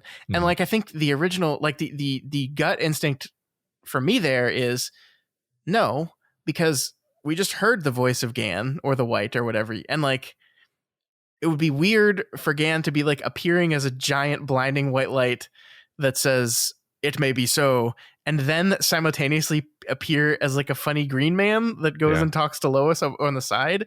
That would feel weird to me. I mean, I think what you can do is you can look at the color green and be like, okay, what does the color green mean in the Stephen King mythology? Like, you look at this book, plenty of people have green auras in this book, but it's not consistent. The one big one is the bright green aura of the wino. So was this just the wino was actually just Green Man? I don't know. I think the most popular theory that I personally like is you look at green. What does green mean in the Dark Tower? Well, we know that all the bends of the rainbow are certain colors, and all those colors are associated with certain guardians. And one of the guardians we know is a guy named Maturin, who is a turtle, who is there always and helpful and associated with the green orb. And so perhaps this is just Maturin the turtle appearing in human form to help our characters out. One of the guardians appearing for our people to help out. There are reasons for why that doesn't necessarily work that I can't get into with you yet for some other reasons relating to other books that take place in this city that we're in right now. Okay. But I mean, it's so fascinating to me, right? Because like, regardless of who he is, what the fuck is Stephen King doing right now? Right? Like, like there are literally an infinity number of ways you could have Lois be told that she has to give the earrings back to Ralph and without their backs so they can be used in the final battle against Bad. Or we could just not have the earrings be a thing. Sure. Like you said, there's infinity plus one ways of dealing with this problem, and instead we introduce the Green Man, who, and then that, like, I think if I'm going to find like a dramatic purpose for this, it's to add a sense of tension to things, because God has just stepped in and God has given you the secret weapon. And so there's a temptation to be like, okay, the story's over. Like Ralph's gonna win because he just got the super arm from God. But then it's like, it's almost like the snake in the Garden of Eden kind of snuck up behind Adam while Adam was talking to God and offered this apple to Eve/Lois in the form of the earrings. And Lois is like, he seemed weird. Like, I think he was good. I'm not really sure. Here's what he gave me. It could be a trap. I have no idea. And so that re-injects a sense of tension where it's like, oh, wait a second. Sure. Is this a malevolent force that's going to undermine whatever just happened? So that, to me, dramatically speaking, the purpose, as far as I'm concerned, was re-inject a sense of tension and ambiguity. I like that. I think what I honestly think is that we're thinking about this too much. And I think if you ask Stephen King, what I think Stephen King would say is, no, what I was trying to do here is I was trying to show that this is a high stakes situation in which all of the powers that be and everything that exists on a plane higher than this one is so intrinsically interested in that they're all making moves in different ways. They're all like appearing in different ways and butting in ways that we haven't seen. So we have Old Door, who we really don't understand what's going on with him. Is he just a dude that has the power to see auras, or is he someone else? We have the Crimson King making himself seen. We have God himself coming down and talking to people. We have the little bald men, and we just have this fucking green guy that just swooped in and said, oh, I need to make myself known in here too. It's as if all the gods from Olympus are coming down and we just don't know we just don't have a roster, and so we're seeing a lot of random ones too. I mean, I think that's it. Like I really just think that's it. Sure. I actually like that idea a lot. I like the idea that King was like, I need to include somebody here who I'm just never going to include anywhere else, just to make it clear that like this is of such a broad scope that you'll literally never understand the scope of it. Yeah, I mean, mission accomplished too, because God, like anyone that finishes this book nowadays, the first thing they do is like go Google what the fuck the Green Man was, because it's become this thing. And the television show It's Always Sunny in Philadelphia has Charlie dress up as a mascot for the Philadelphia Eagles, which is just him in like a skin tight green suit that he calls Green Man. So every time I hear Green Man or read Green Man in this book, all I can think about is Charlie Day in his skin tight latex green suit, and I can't stop laughing. That's great. So that's the Green Man, Matt. Let's move on from him, and the next big moment here is Ralph needs to power up in order to get to where Ed is. And so he does this by taking Lois's aura.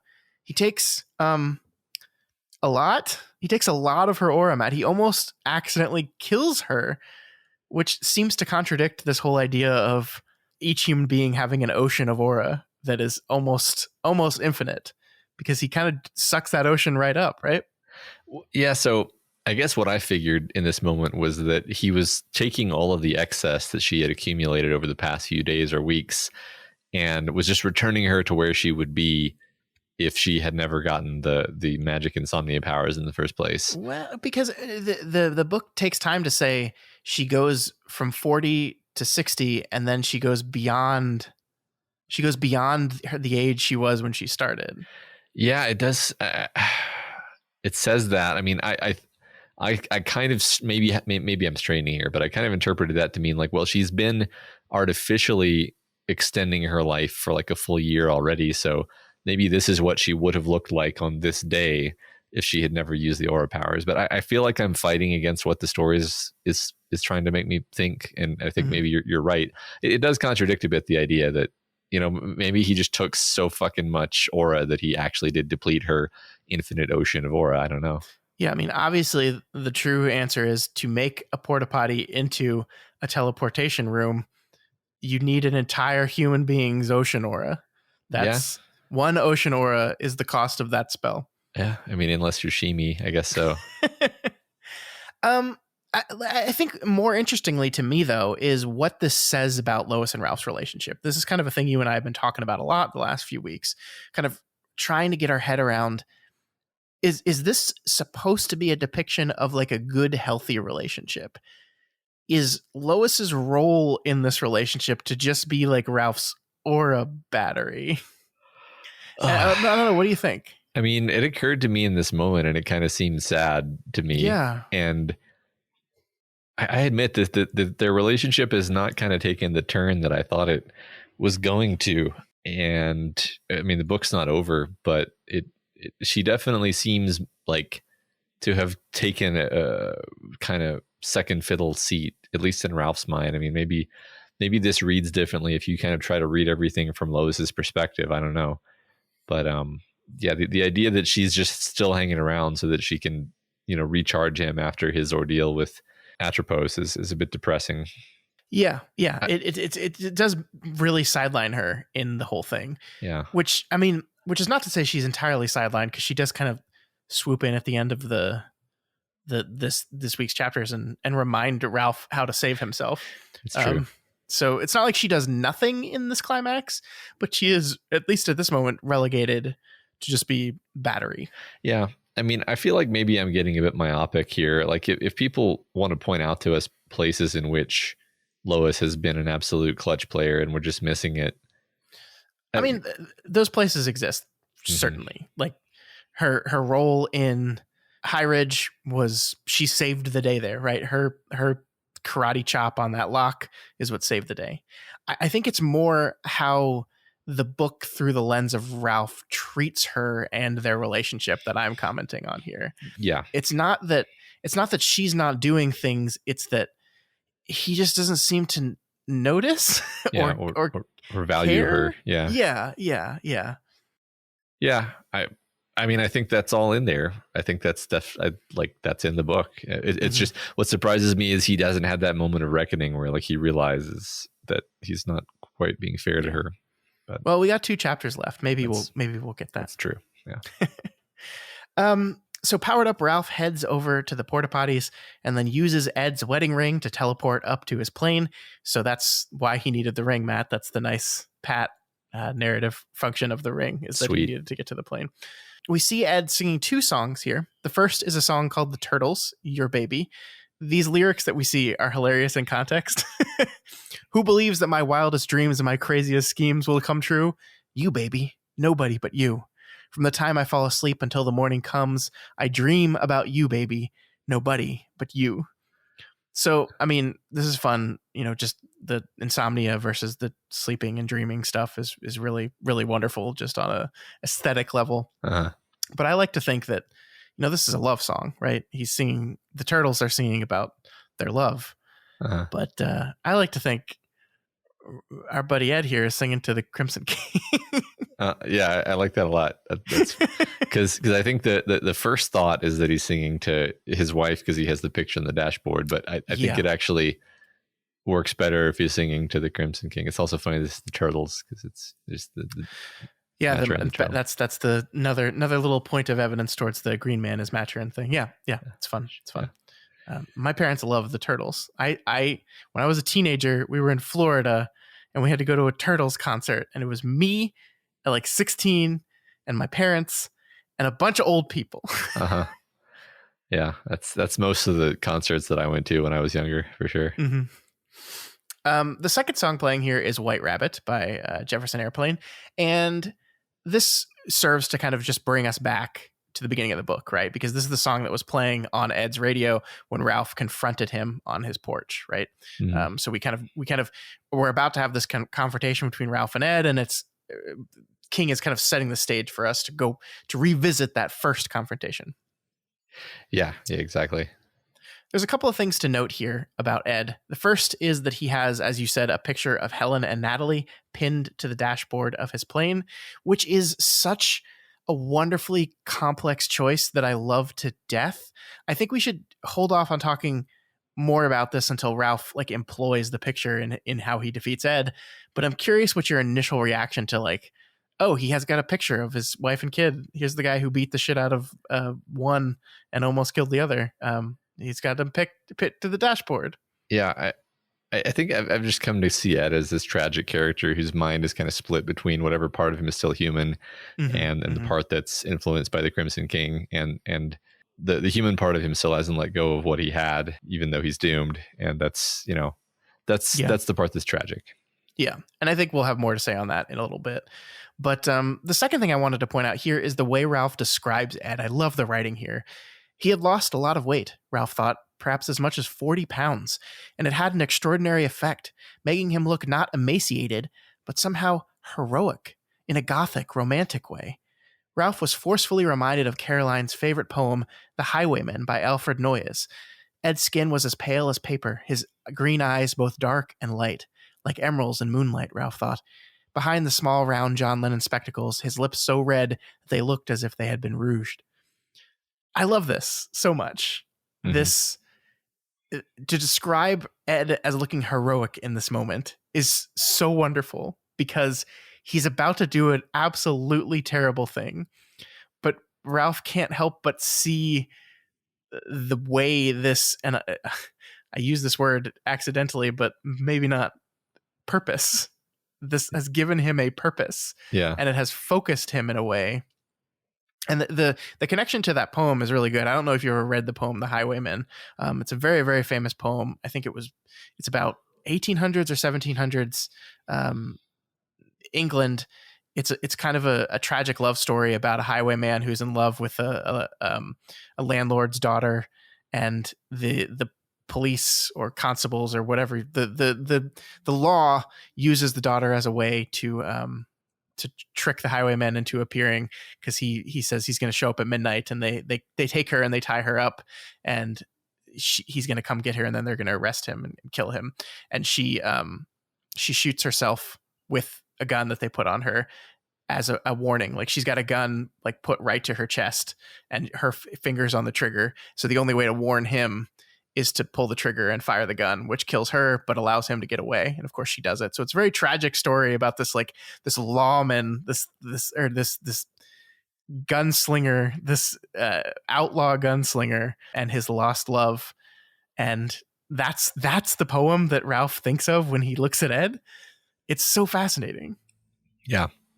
I kept thinking about the idea that he was this, this person with a huge amount of potential to do either something great or something terrible.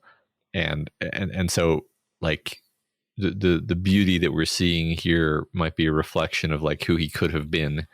Sure. I like that. In his last moments. But of course he is not actually strong enough to be that person. And yeah, he amounts to basically nothing in the end. So, yeah. But before Ralph can act against Ed here, he hears a woman's voice calling him. And he looks over to his right. Remember, he's in a plane in the air. And he sees his mother sitting in her old rocking chair, a bright red piece of Afghan being knitted in her lap. She's urging Ralph to stop what he's doing, stop interfering, leave these things alone. And what do you think about this, Matt? Well, it's extremely unsettling. It gets worse from here. I mean, the classic, like Stephen King at his best is describing weird, unsettling, upsetting things, and like the thing about like all the little details of his mother's appearance being off. Yeah, it's just so good. Oh, hey, before we get too much farther along, this is the second time somebody has used magical doorway to go into an airplane. So just put that out there. Touche. That is true. But one was just a mind door, and this is a teleporta potty. That's true. Teleporta potty. Well, no, because Eddie did go through the door on the airplane. Then he went back through. I guess. You know what? You're right. You're always right. No, I'm not. So as you said, like Ralph immediately knows that this is wrong. For one thing, his mother's been dead for like 20 years. And there's also little things wrong with her appearance. She's got whiskers, thick whiskers on the sides of her mouth. Her skin is scaly. She's got like blotches and weirdness on her face and is like slowly kind of transforming. Oh, and there's also a bunch of red roses in a pitcher by the dining table, which Ralph knows is ridiculous because his mom was allergic to roses. So obviously this is the Crimson King, right? There's so much red imagery here, even before ends the chapter with Ralph saying he was in the domain of the Crimson King. We have kind of reasoned it is. And you and I are going to talk about the Queenfish in a minute here. But why did the Crimson King's attempt to dissuade Ralph, like last ditch attempt to stop Ralph, start with his mother? I don't know. I mean, I think that the Crimson King knows the lines of weakness within a person and knows how to exploit those. I say that, although I don't know what evidence I have for it, because we really know so little about the Crimson King. Yeah. But I don't know. Did you have like, I'm not even sure if this is the Crimson King, by the way. So oh yeah, we're going to get into that. Okay. I don't know. Did you have a thought why he picks his mother? So, I mean, yes and no. Both of the things that are wrapped up in this image is his mother and the Queenfish, which we'll talk about in a bit. Both of these things are traumas of Ralph's youth, right?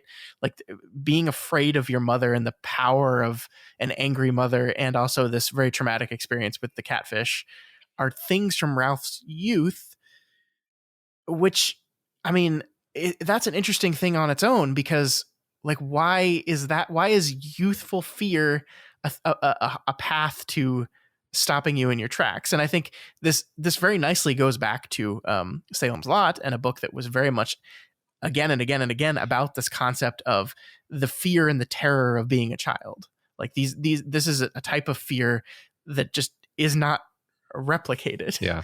And so like that being the domain of the Crimson King is really fascinating to me, because it does link with Salem's Lot pretty beautifully. Yeah. Yeah. Just the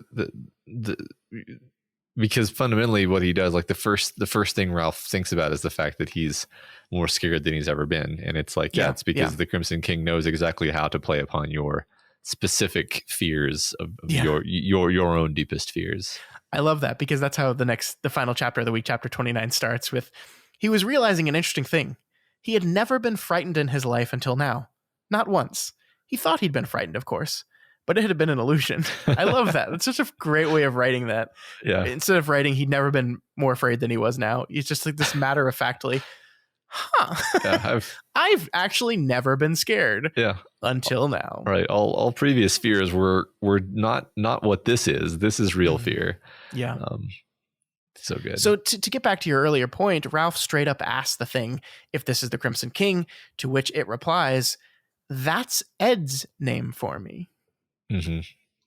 Yeah, that introduces some ambiguity, because it's like, okay, well, yeah, is this indeed not the Crimson King? Is this some other creature entirely who is haunting and trying to possess Ed, and maybe some servant of the Crimson King? Yeah, because like this also matches with, I think, what Atropos said last chapter or a chapter or two ago, where it said something effective. Ed's name for him is the Crimson King. Uh-huh. Or who Ed calls the Crimson King. And the Crimson King that we know of from the Dark Tower is a literal king in a castle that, like, it's not like this was an entity that just existed and then Ed decided to personify him by calling him something. Like, in the mythology of the Dark Tower, as we understand it, the Crimson King has been ruling over his castle for thousands of years, and that has just been a constant presence in Midworld under that name. And it's not to say the Crimson King doesn't also have a lot of other names. He does. He's got a ton of other names. We've seen some of them. But yeah, it's almost as if to say Ed named him that. Yeah, maybe. I mean, you could also imagine that maybe the Crimson King is actually something more like just a vast Lovecraftian malevolent force beyond one man, and Sure. Maybe he inhabits or takes advantage of certain men at certain times, and maybe those men say, "Yeah, I'm the Crimson King." Sure, that's fair. But like, that's the thing, is even in the Dark Tower, I felt like King was being very ambiguous and cagey about what exactly the Crimson King is. Yeah, I mean, we leave him at the end of the Dark Tower not dead, but erased, except for his eyes, as if the core of the Crimson King remains. Yeah, I mean, it's definitely not clear, and I think maybe you're starting to see perhaps why people read this book and then a decade later see the Crimson King in the Dark Tower, and he's not even close to what this is at all. It's definitely a big contrast between this and yon capering goblin who is reduced to just throwing sneeches and seems to like literally have no powers of his own at this point. Yeah. But what Ralph sees when he looks at him is not the Crimson King, it's the Queenfish. And then King does a very stereotypical Stephen King thing, which is to break the action to tell us a little story of Ralph and his brother Johnny. I looked this up, by the way, because I was curious. I looked this up, searched through the entire book. This is the first time Ralph Roberts, our protagonist who we've been with for 700 pages, this is the first time that he mentions that he had a brother. Never brought him up until this very moment. His brother is named Johnny, which is the name of John Ladecker, the detective. And he has a whole conversation with someone who says, "Yeah, only the teacher calls me Johnny." And in no at no point during any of that do you go, "Oh yeah, Johnny, that was my brother's last name. He died a few years ago. I was a pallbearer at his funeral." And it's just so hilarious. Like, I'm not even surprised anymore. It's just so hilariously Ralph Roberts that he's like, "Oh yeah, by the way, we're climax of the book. By the way, I had a brother, and he and I had a childhood or a fishing accident. By the way, let me tell you the story." Yeah, I mean, yeah, Ralph lives in the moment of the moment of pure suffering. But yeah, also, he doesn't reflect a lot. I do think it's just like, I think that's been Ralph's, how he deals with death is he just doesn't think about it anymore. His brother died, so he doesn't think about his brother anymore.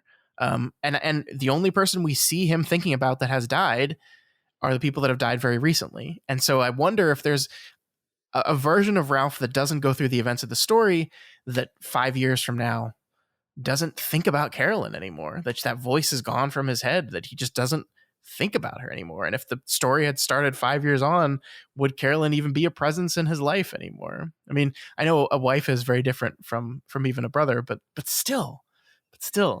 Yeah. I know what you mean. I mean, you could argue maybe a little bit cynically that like he has Carolyn's voice in his head because it's, you know, it's like a habit more than, you know, love necessarily. Mm-hmm. I don't know. It's kind of reaching there, but yeah, I don't know. But the story that he tells is about how Ralph and Johnny were down in the Barrens and hooked a catfish, a big old catfish. And when he was trying to get the hook out of the fish's mouth, it bit down on him and freaked him out. And that didn't help that Johnny told him that the whiskers were poison. I love this line, not believing Johnny about the poison at the same time believing him completely. It says about Ralph as he's handling the fish. I love this because that's so true, right? That's so true of childhood, especially when you have an older sibling. Like, you constantly are messing with me. I don't believe you, but also I kind of believe you. That is pretty funny. It's funny because when I was a kid, I also thought that the catfish's venom is in its whiskers, which is funny because it's not at all. It's in the catfish's spine. Mm-hmm. It's almost like this is one of those cruel things you tell kids so that they'll like grab the fish by its back to avoid its whiskers, when in fact it's the catfish's back that have the venom. Mm-hmm. But anyway, yeah, it's super disturbing memory. Like I love how this is really just kind of a fundamentally mundane thing that probably like this has happened to people in real life, but the visceral horror of it is so well realized on the page here. Yeah, man, I don't like catfish. I don't like them. I didn't like when I'm a kid. They do seem scary. Those whiskers they look hardcore. Yeah, well, see, we'd go fishing a lot, and every time we caught a catfish of any kind, it was like, shit. Like we'd basically have to get it off the hook in a very precarious way. Like you kind of have to bring it onto the boat so that you can get the hook out of its mouth, but you don't want to touch it. So you're like, it's this uncomfortable dance of avoiding it, and it's trying to flop around the whole time, right? It's flopping Mm-hmm. around, swinging its poisonous spine everywhere. And yeah, they're dangerous, and they're the last thing you want to catch. Of course, they're catching freshwater catfish probably, which I think are a bit different from what I was catching, but similar enough.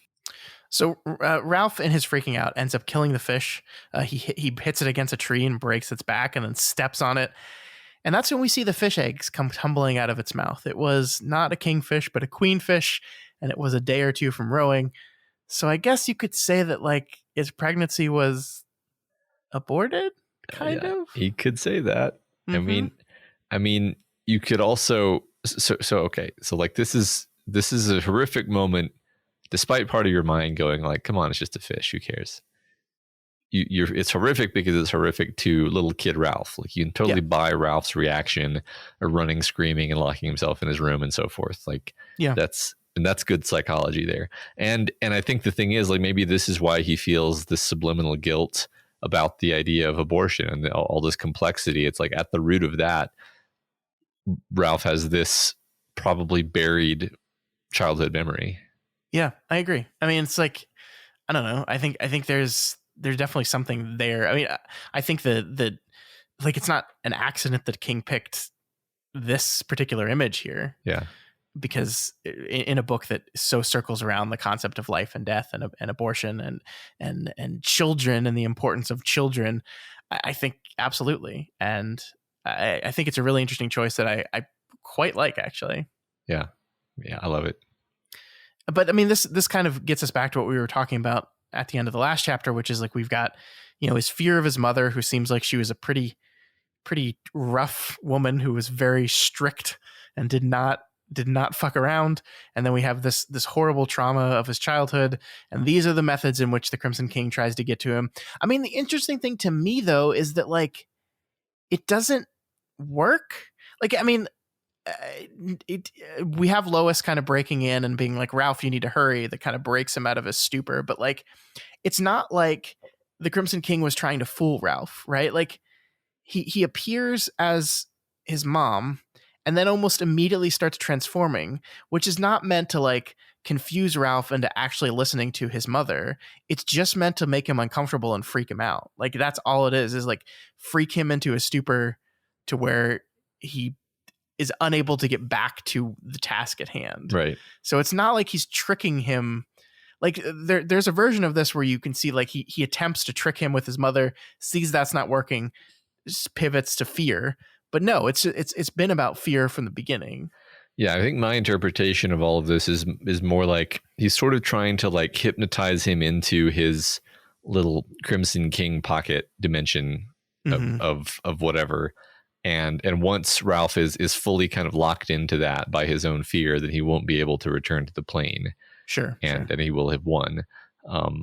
And so it's a matter of, will Ralph have the willpower to fight off the psychic attack and to defeat the fear, which he does, of course. Yeah. Yeah. We do see that Ralph like breaks out of the memory thanks to Lois. Let's give Lois the credit she deserves. She mind yells up at him at this moment and kind of breaks him out of his stupor. He decides that the only way out is through and she runs towards the mom fish, stabs it in the eye with one of Lois's earrings. And I just want to get your opinion here before we move on. What is the metaphorical significance of using the earrings here? Like why the earrings in these moments? Yeah, I mean, okay, so first of all, we know that the green dude provided them to Ralph probably with this specific use in mind. Sure. And then theme-wise, it was Atropos's attempt to claim the earrings and therefore Lois that led to the earrings being relevant in the first place. And so we have a sort of, Gollum adjacent, even the wise cannot see all ends twist, where it was the force of evil that made the rings relevant in the first place, and now the ring and now the earrings are the thing that's going to be used for salvation. Yeah, I like that. And you managed to get Gollum in there. I did. So you got another Lord of the Rings reference in there. Good job. Yep. For those keeping score at home. Yeah. So Ralph reaches his hand inside the mouth of the Crimson King and activates the booby trap that the doctors had placed in his arm. And we get this. I think it's worth reading this out loud because I think there's a lot of important stuff here. A sudden rush of force blew past him in a fan of wind and fading green light. He caught a strange, skewed glimpse of the Crimson King, no longer handsome and no longer young, but ancient and twisted and less human than the strangest creature to ever flop or hop its way along the short time level of existence. Then something above them opened, revealing darkness shot through with conflicting swirls of rays and colors. The wind seemed to blow the Crimson King up towards it, like a leaf in a chimney flue. The colors began to brighten, and Ralph turned his face away, raising one hand to shield his eyes. He understood that a conduit had opened between a level where he was and the unimaginable levels stacked above it. He also understood that if he looked for long enough into that brightening glow, those deadlights, swirling colors, death would not be the worst that could happen to him, but the best.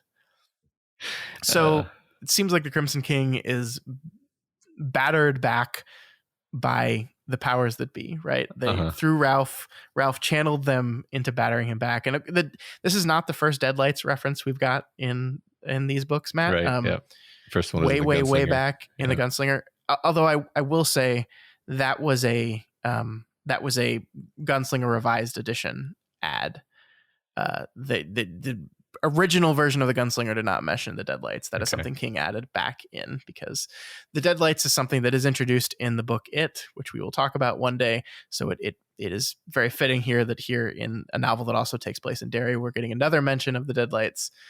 So it was not something he had come up with at the time of the original writing of the Gunslinger, but he worked back in. So yeah, this did make me wonder if maybe the Green Man could actually be like bad, like a real monster, but maybe even this real monster is like, hey, I need to feed on these humans. I need this earth to be my playground. And if you're literally trying to break the tower and destroy the beams and destroy all of reality, I may be a bad guy, but I don't want that. And so even a creature, even a monster could actually have stepped in on behalf of the tower here. Just a thought. Yeah, totally. This reminds me of an episode of Buffy the Vampire Slayer. I wish I was kidding. I'm not. I can't go into it, but true Buffy fans perhaps will know the episode I'm thinking of where a bad guy says, "We don't actually want the world to end. We like living. Yeah. So I'm going to help you out, even though I'm a bad guy." That's great. Yeah. Yeah. I mean, I like I like that. I mean, the fading green light here seems intentionally pointing towards this is Green Man adjacent, right? But we don't actually know. Yeah. But just like the powers, the high powers have told the Crimson King to fuck off, and he is forced to. And just like that, the Crimson King is gone, and Ralph is up in the air, floating next to Ed deep now's kamikaze plane, which we see now is in his final dive, right? Yeah. So here we go. This is all fucking awesome. I admit I no longer know what to do with the whole, red Santa suit version of the Crimson King and how it relates to this portrayal. But you know what? In this moment, I don't care. Yeah, I mean, this guy's not even a human, right? Like no longer handsome, no longer young, but ancient and twisted and less human than the strangest creature to ever flop or hop its way along the shirt time level of existence. So there are things about the Crimson King that are related to spiders, right? Because we see that Mordred is half spider, half human, and we see he's part Crimson King, part Roland, and so I think he's called one of his names is like the King Spider or something. So like there's something spidery and monstrous about the Crimson King. We just don't know, man. Yeah. We just don't know. Look, I'm gonna go here. Okay, I'm sorry, but the thing about Sauron and Melkor and so forth is that they're fundamentally these spiritual angelic beings that are basically incorporeal and beyond our comprehension, and they take various forms at various times and influence various people at various times, and that's like they are innately beyond our plane, but they can sort of be in our plane in a lesser kind of manifestation, and like that's kind of what I think the Crimson King is supposed to be. Like he's this higher, he's this like Discordia being, this force, and every once in a while there's like a dude who gets to be the Crimson King. Maybe I don't know about that. I'm less certain about that, but I am pretty sure that he's not just like a dude though. Like that's yeah. I mean, just like the thing about this kind of stuff is it's fun to talk about, and I harbor no ill will towards people who really want to dive into the details of this shit and really try to come up with a definitive answer of who is what and how it works and why it works.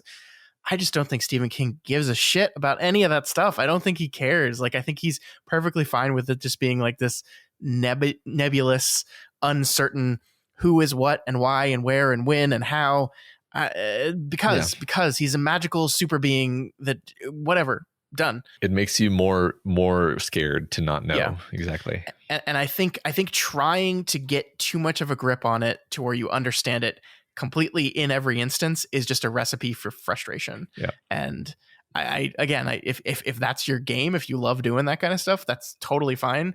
But I just think you're going to be left unsatisfying in the world of Stephen King because that's just the way he constructs his world. Yep. I think you're right. Yep. So we're back with Ed.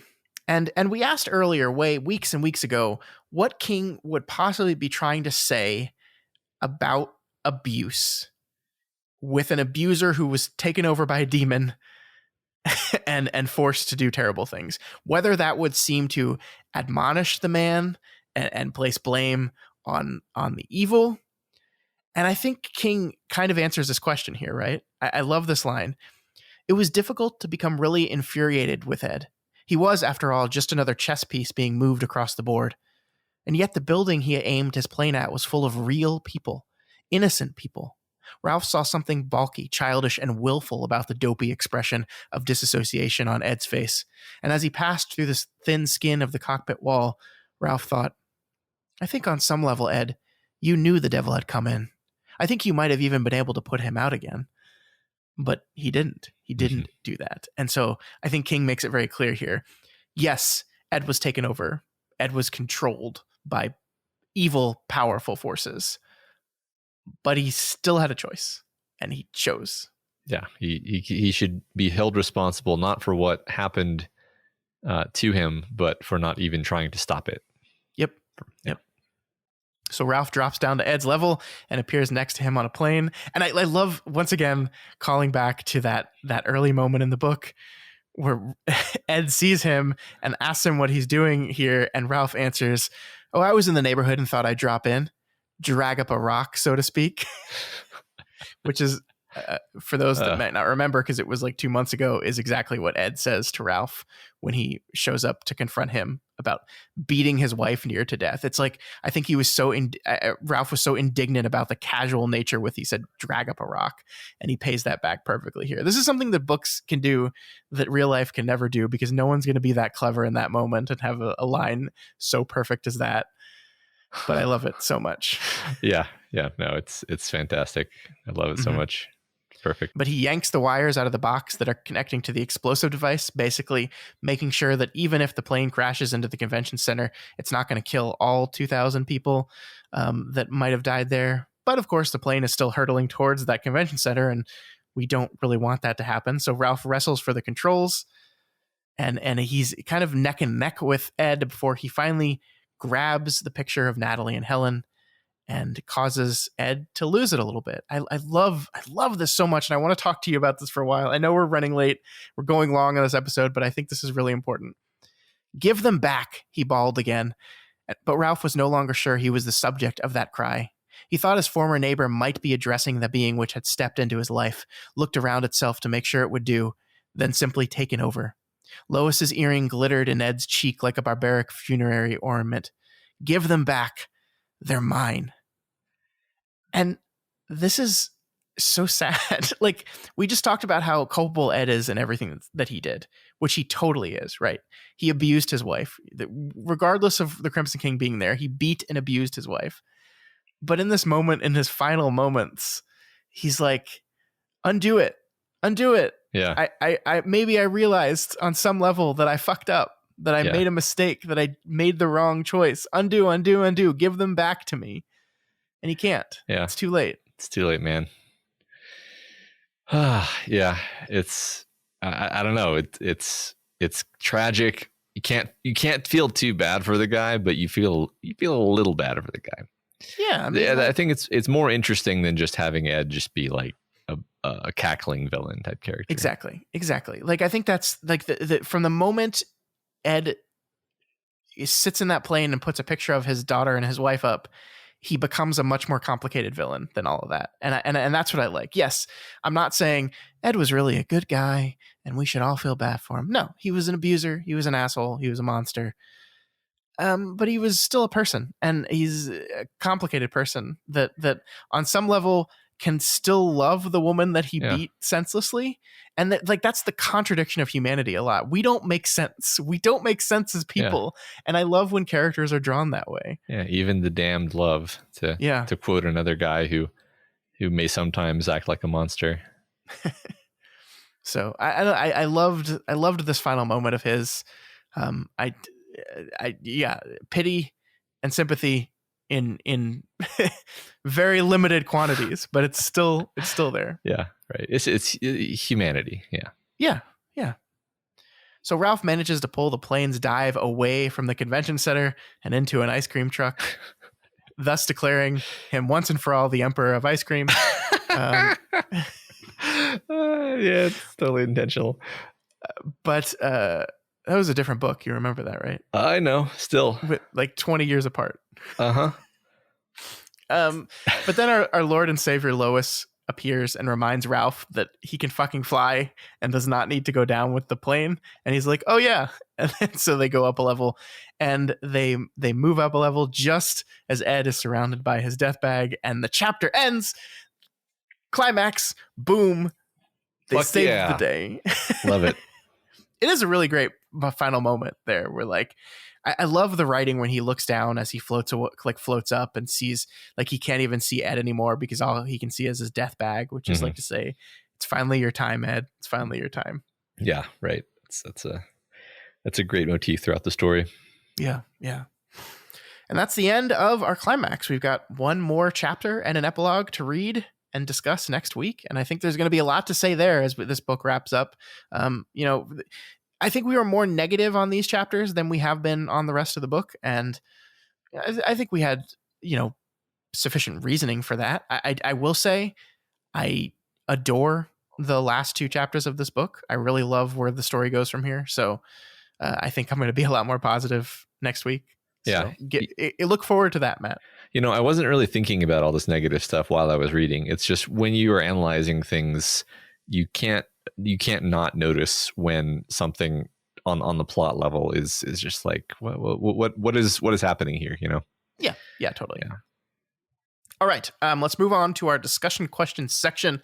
Last week, our question was, what is your favorite evil villain lair and why? So I think we're gonna move away from the sad, depressing moments of death and destruction to some fun stuff. That's right. So first we have from Pear Jane, speaking of aliens, because when am I ever not speaking of aliens, the Queen's Lair is the gold standard of monster caves. I won't insult any of us by bothering to describe why, but suffice to say, the first time I ventured into the woods behind my house and suddenly realized I was ankle deep in a 1,000 square foot poison ivy patch, I wanted nothing more than to lay down a suppressing fire with the incinerators and then fall back to the APC.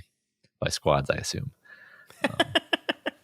But not before shooting grenades into every single one. Yeah. Hell yeah. That was great. Fuck yes. Speaking of aliens, hey, we just did a podcast on that. We did just more do a plugs, podcast. More plugs. More podcast plugs. AL84001 says, I don't know if it's considered a lair, but the dark ass cave where the weird wolf things hides in the never ending story always fucked my childhood mind up. According to a hasty Google search, his name is Gamork, which is dumb, and I will immediately forget it because he's forever the embodiment of the nothing in my headcanon. And nothing more. Nope, nothing more. Actually, you know what? The Dark Tower and the Neverending Story have more than a few throwaway similarities. An obsession with meta-storytelling, for one. A young boy in an 80s metropolis who finds solace in the Midtown bookstore, for another. A fantasy world plagued by an unknowable moving on, aka an allegory for real humans' lack of imagination and reluctance to read fantasy books. Sounds like something that would affect those characters' Ka. Could part of Roland's world's problems have been caused by an existential crisis of reader apathy? If writing is an act of creation that generates Ka, what happens to the imagined world and all the people therein if no one ever reads it?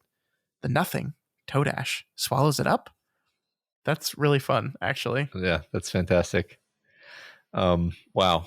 I'm really enjoying that, and now wondering what if there were even some influences there, because that's the idea of the world being swept away was always something that I thought was probably the scariest part about that story, about that movie. I mean, yeah. All right, Baby Can You Dig Your Sam says Christmas Land and Sleigh House in Joe Hill's N0S4A2. Is that Nosferatu? I get it. Okay. I was waiting for you to get it. Okay, good. Yeah.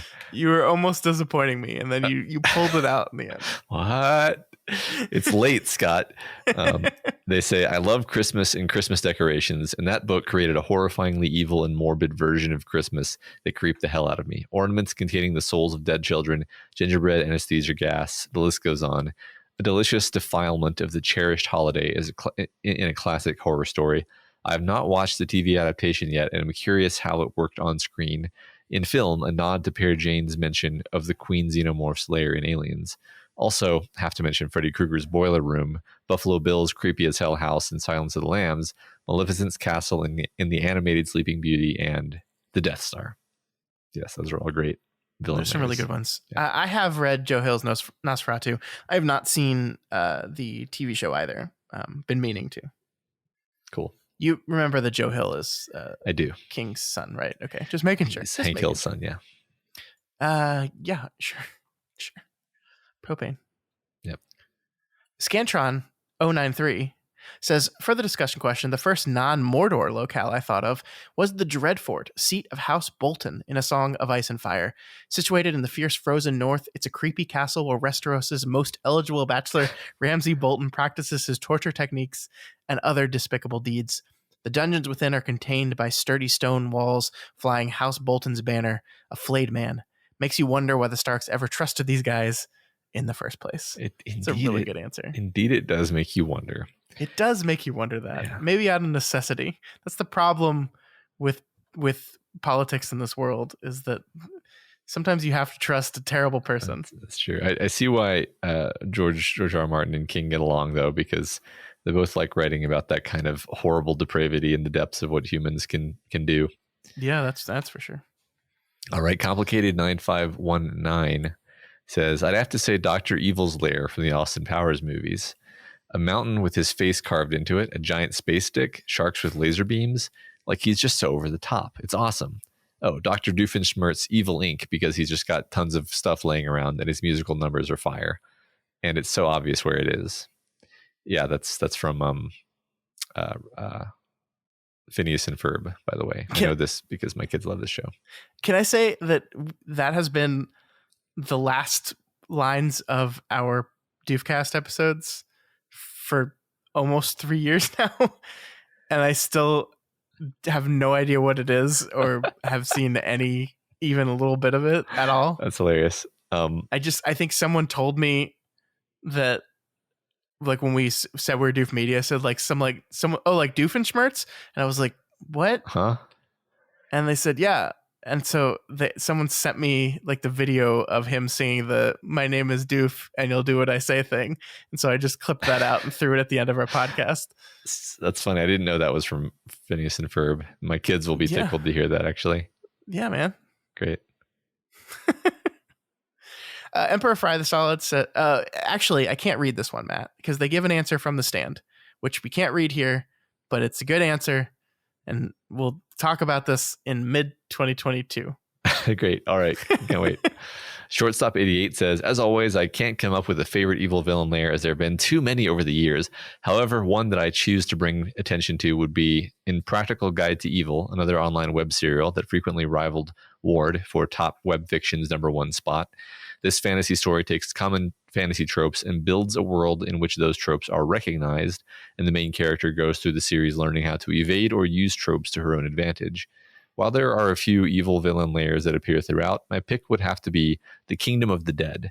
A major antagonist in the story, the Undead King, has turned his entire nation into his personal sandbox of cadaver parts.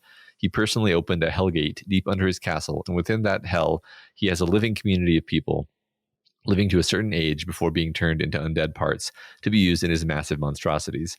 Sure, an army of skeletons, zombies, or White Walkers would be scary, but what if someone used the parts they harvested off the humans and other animals to create giant worms that carried more soldiers in their stomachs, or maybe even created a giant crab the size of a fortress that has a forge on its back to continue creating more giant undead beasts?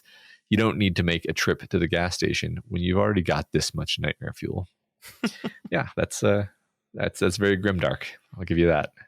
You know, one of these days I'm going to get over my web serial stigma and read one that is not a Wild Bow written story, but not today. Yeah, but that is not this day.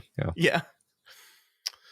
Sigma answers, in episode 13 of the animated series Tron Uprising, the protagonist Beck gets lost at one point and finds a strange door and gets pulled into it. When he wakes, he sees he's on some kind of platform look, I can't describe this place at all. Oh no, this is not a good start.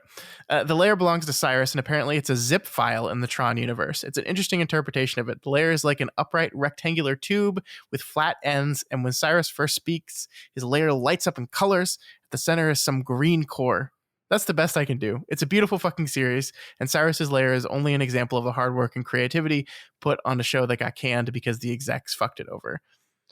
I never even knew that Tron had an anime. I didn't know that either. I know that I watched the Tron movie and then the Tron sequel, and that was a bad one.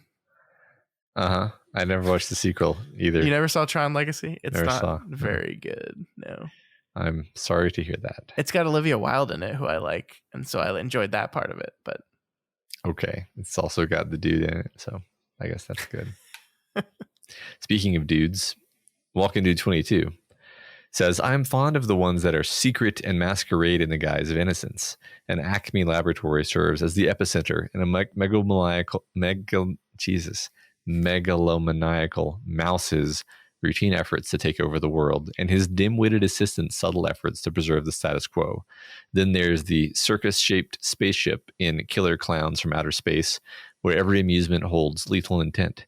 Then there's the condemned house that plays host to the Paper Street Soap Company, where a certain club we can't talk about plans the mischief and terror behind Project Mayhem.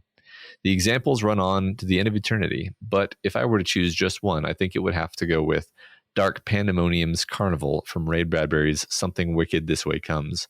Maybe it's just the autumnal breeze bringing the scent of popcorn and the sound of calliope, but doesn't everyone love a carnival?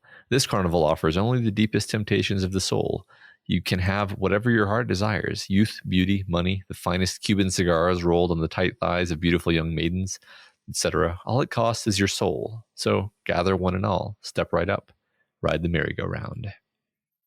Thanks to whatever grade I was in for making me hate carnivals, because I had to read this book and it scared me to death of carnivals. Oh, interesting. I don't think I read this particular story. I've read a lot of Ray Bradbury, really? but not. We had to read this in school. Huh. I don't remember what year, but yeah, we definitely had to read this in school. I'm a pretty big Bradbury fan. I need to find this because I love Bradbury. He's a very good writer. He's a very good writer. I love Bradbury. You should read this book for sure. Just briefly on the Pinky and the Brain reference here. My favorite recent thing from the internet was the theory that when the song says one is a genius, the other's insane, there's subtle evidence throughout the show that Pinky is actually intelligent and Brain is the one that's insane, because Brain is the one, after all, who wants to take over the world.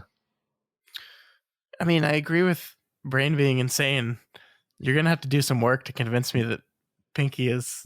Yeah, it's kind of strange. There's apparently a few instances of Pinky behaving in ways that could just be like cartoon affectation of just like whatever, doesn't matter, but could also be like, it's because he's secretly really like smarter than Brain, actually. But it's counterpoint. It's just fun, Scott. Counterpoint. His name is Brain. His name is Brain, but why would you name someone not a genius Brain? Maybe he look at himself. The size of his head; it's real big. He's got a big brain. This could just be hydrocephalus. Matt. Mm-hmm. So our final answer comes from Steve L., who unfortunately gives an answer from the novel It, which, sorry, Steve, we can't read it on here. Matt, we'll see you in 2023. All right. See you, Steve. All right, next week's question. We're going to do it, folks. We talked about this for about 20 minutes today, but we're going to turn it over to you. Who is the Green Man? What is your favorite theory? What do you think is true and why? And I want you all to take this seriously. This is your homework. I need to know who the Green Man is, and you need to cite your sources. So tell us who this person is. I have a feeling this might trend toward the spoilery, but I guess that might be unavoidable. I mean, I don't know. Okay. I don't know. In some, maybe in some instances, but not necessarily. No. Okay. All right. Cool. So let us know who you think the Green Man is. All right, folks. That is it for us this week. Next week, we finish the book. We finish Insomnia next week. We're reading chapter 30 and our epilogue. All right. That's great. Remember, you can reach out to us via email at kingslingerspod@gmail.com, or you can reach out to us on Twitter at kingslingerspod. And of course, the subreddit at r/doofmedia is probably the most popular place to give the answers to your discussion question. It's just the easiest place to have a conversation, you know? Yeah. If you're not as subscribed to Kingslingers, we strongly recommend you do so and never miss an episode. You can find us on Apple Podcasts, Stitcher, Spotify, YouTube, Google Play, and pretty much anywhere else in the world you can listen to podcasts. Don't forget, it's also where you can find the Doofcast. Just search for Doof, and you'll probably find all of our shows. It's a fair bet. Yep. If you like any of our shows and you want to support them, please consider donating to our Patreon at patreon.com/doofmedia. Special thanks this week to new patrons Teep Kick, Lane R, and Social Amoeba. Welcome to the community, folks. We hope you enjoy the cool stuff we have over there on the Patreon. Yeah, I hope all three of you have already read all 6 stories in the Do the King Thing contest and voted for your favorite, and all the rest of you too. And all of you. There's hundreds of you in there. Yeah. And I don't see hundreds of votes. That's true. So I don't see what that means. I don't see hundreds of votes. Some of y'all are slacking, and I'm here to tell you that these 6 people worked really hard on these stories. Mm-hmm. And you should read them. Yeah. Or else. Or else. Or else. If you cannot afford to donate, that is absolutely okay. You don't have to get pressured by us to participate in votes. You can, of course, help us out by sharing this podcast on social media and around the internet and other places. And you can always help us out by leaving us a rating and a review. This week's spotlight review comes from Mike C77, who gives us 5 stars and says, "High-powered Bible gun. I've been listening to you guys since you went through the Dark Tower, and without diminishing all other episodes you've done, the single greatest moment in conversation you've had was when you talked about the Bible gun. That's comedy gold, folks. Well done." I think Mike is referencing a conversation we had during our episode covering the 2 short stories, Jerusalem's Lot and One for the Road, in which Matt decided that our friendly Father Callahan really fucked up when he didn't create a holy water powered Bible pneumatic Bible gun. Yeah. Yes. Yeah. Yeah. Pneumatic being keyword there. Is it though? I think pneumatic is just an inherently funny word, actually. That probably accounts for like 40% of why this is funny in the first place. Touche. Well, thank you, Mike. I'm glad you found that funny. I did too. That, we work so hard on the preparation for these scripts, and the best moments are always the ones that we did 0 preparation for. So maybe we should just stop prepping, Matt. Let's next week, no prep. Sounds good, man. Well, thank you so much, Mike, and thanks to everyone else who has taken the time to leave those ratings and reviews. We really do appreciate it. But that's going to do it for us this week. We will be back here next week to finish off the 2nd book of Season 2. We'll see you to talk about the end of Insomnia. Long days and pleasant nights. And may you have twice the number.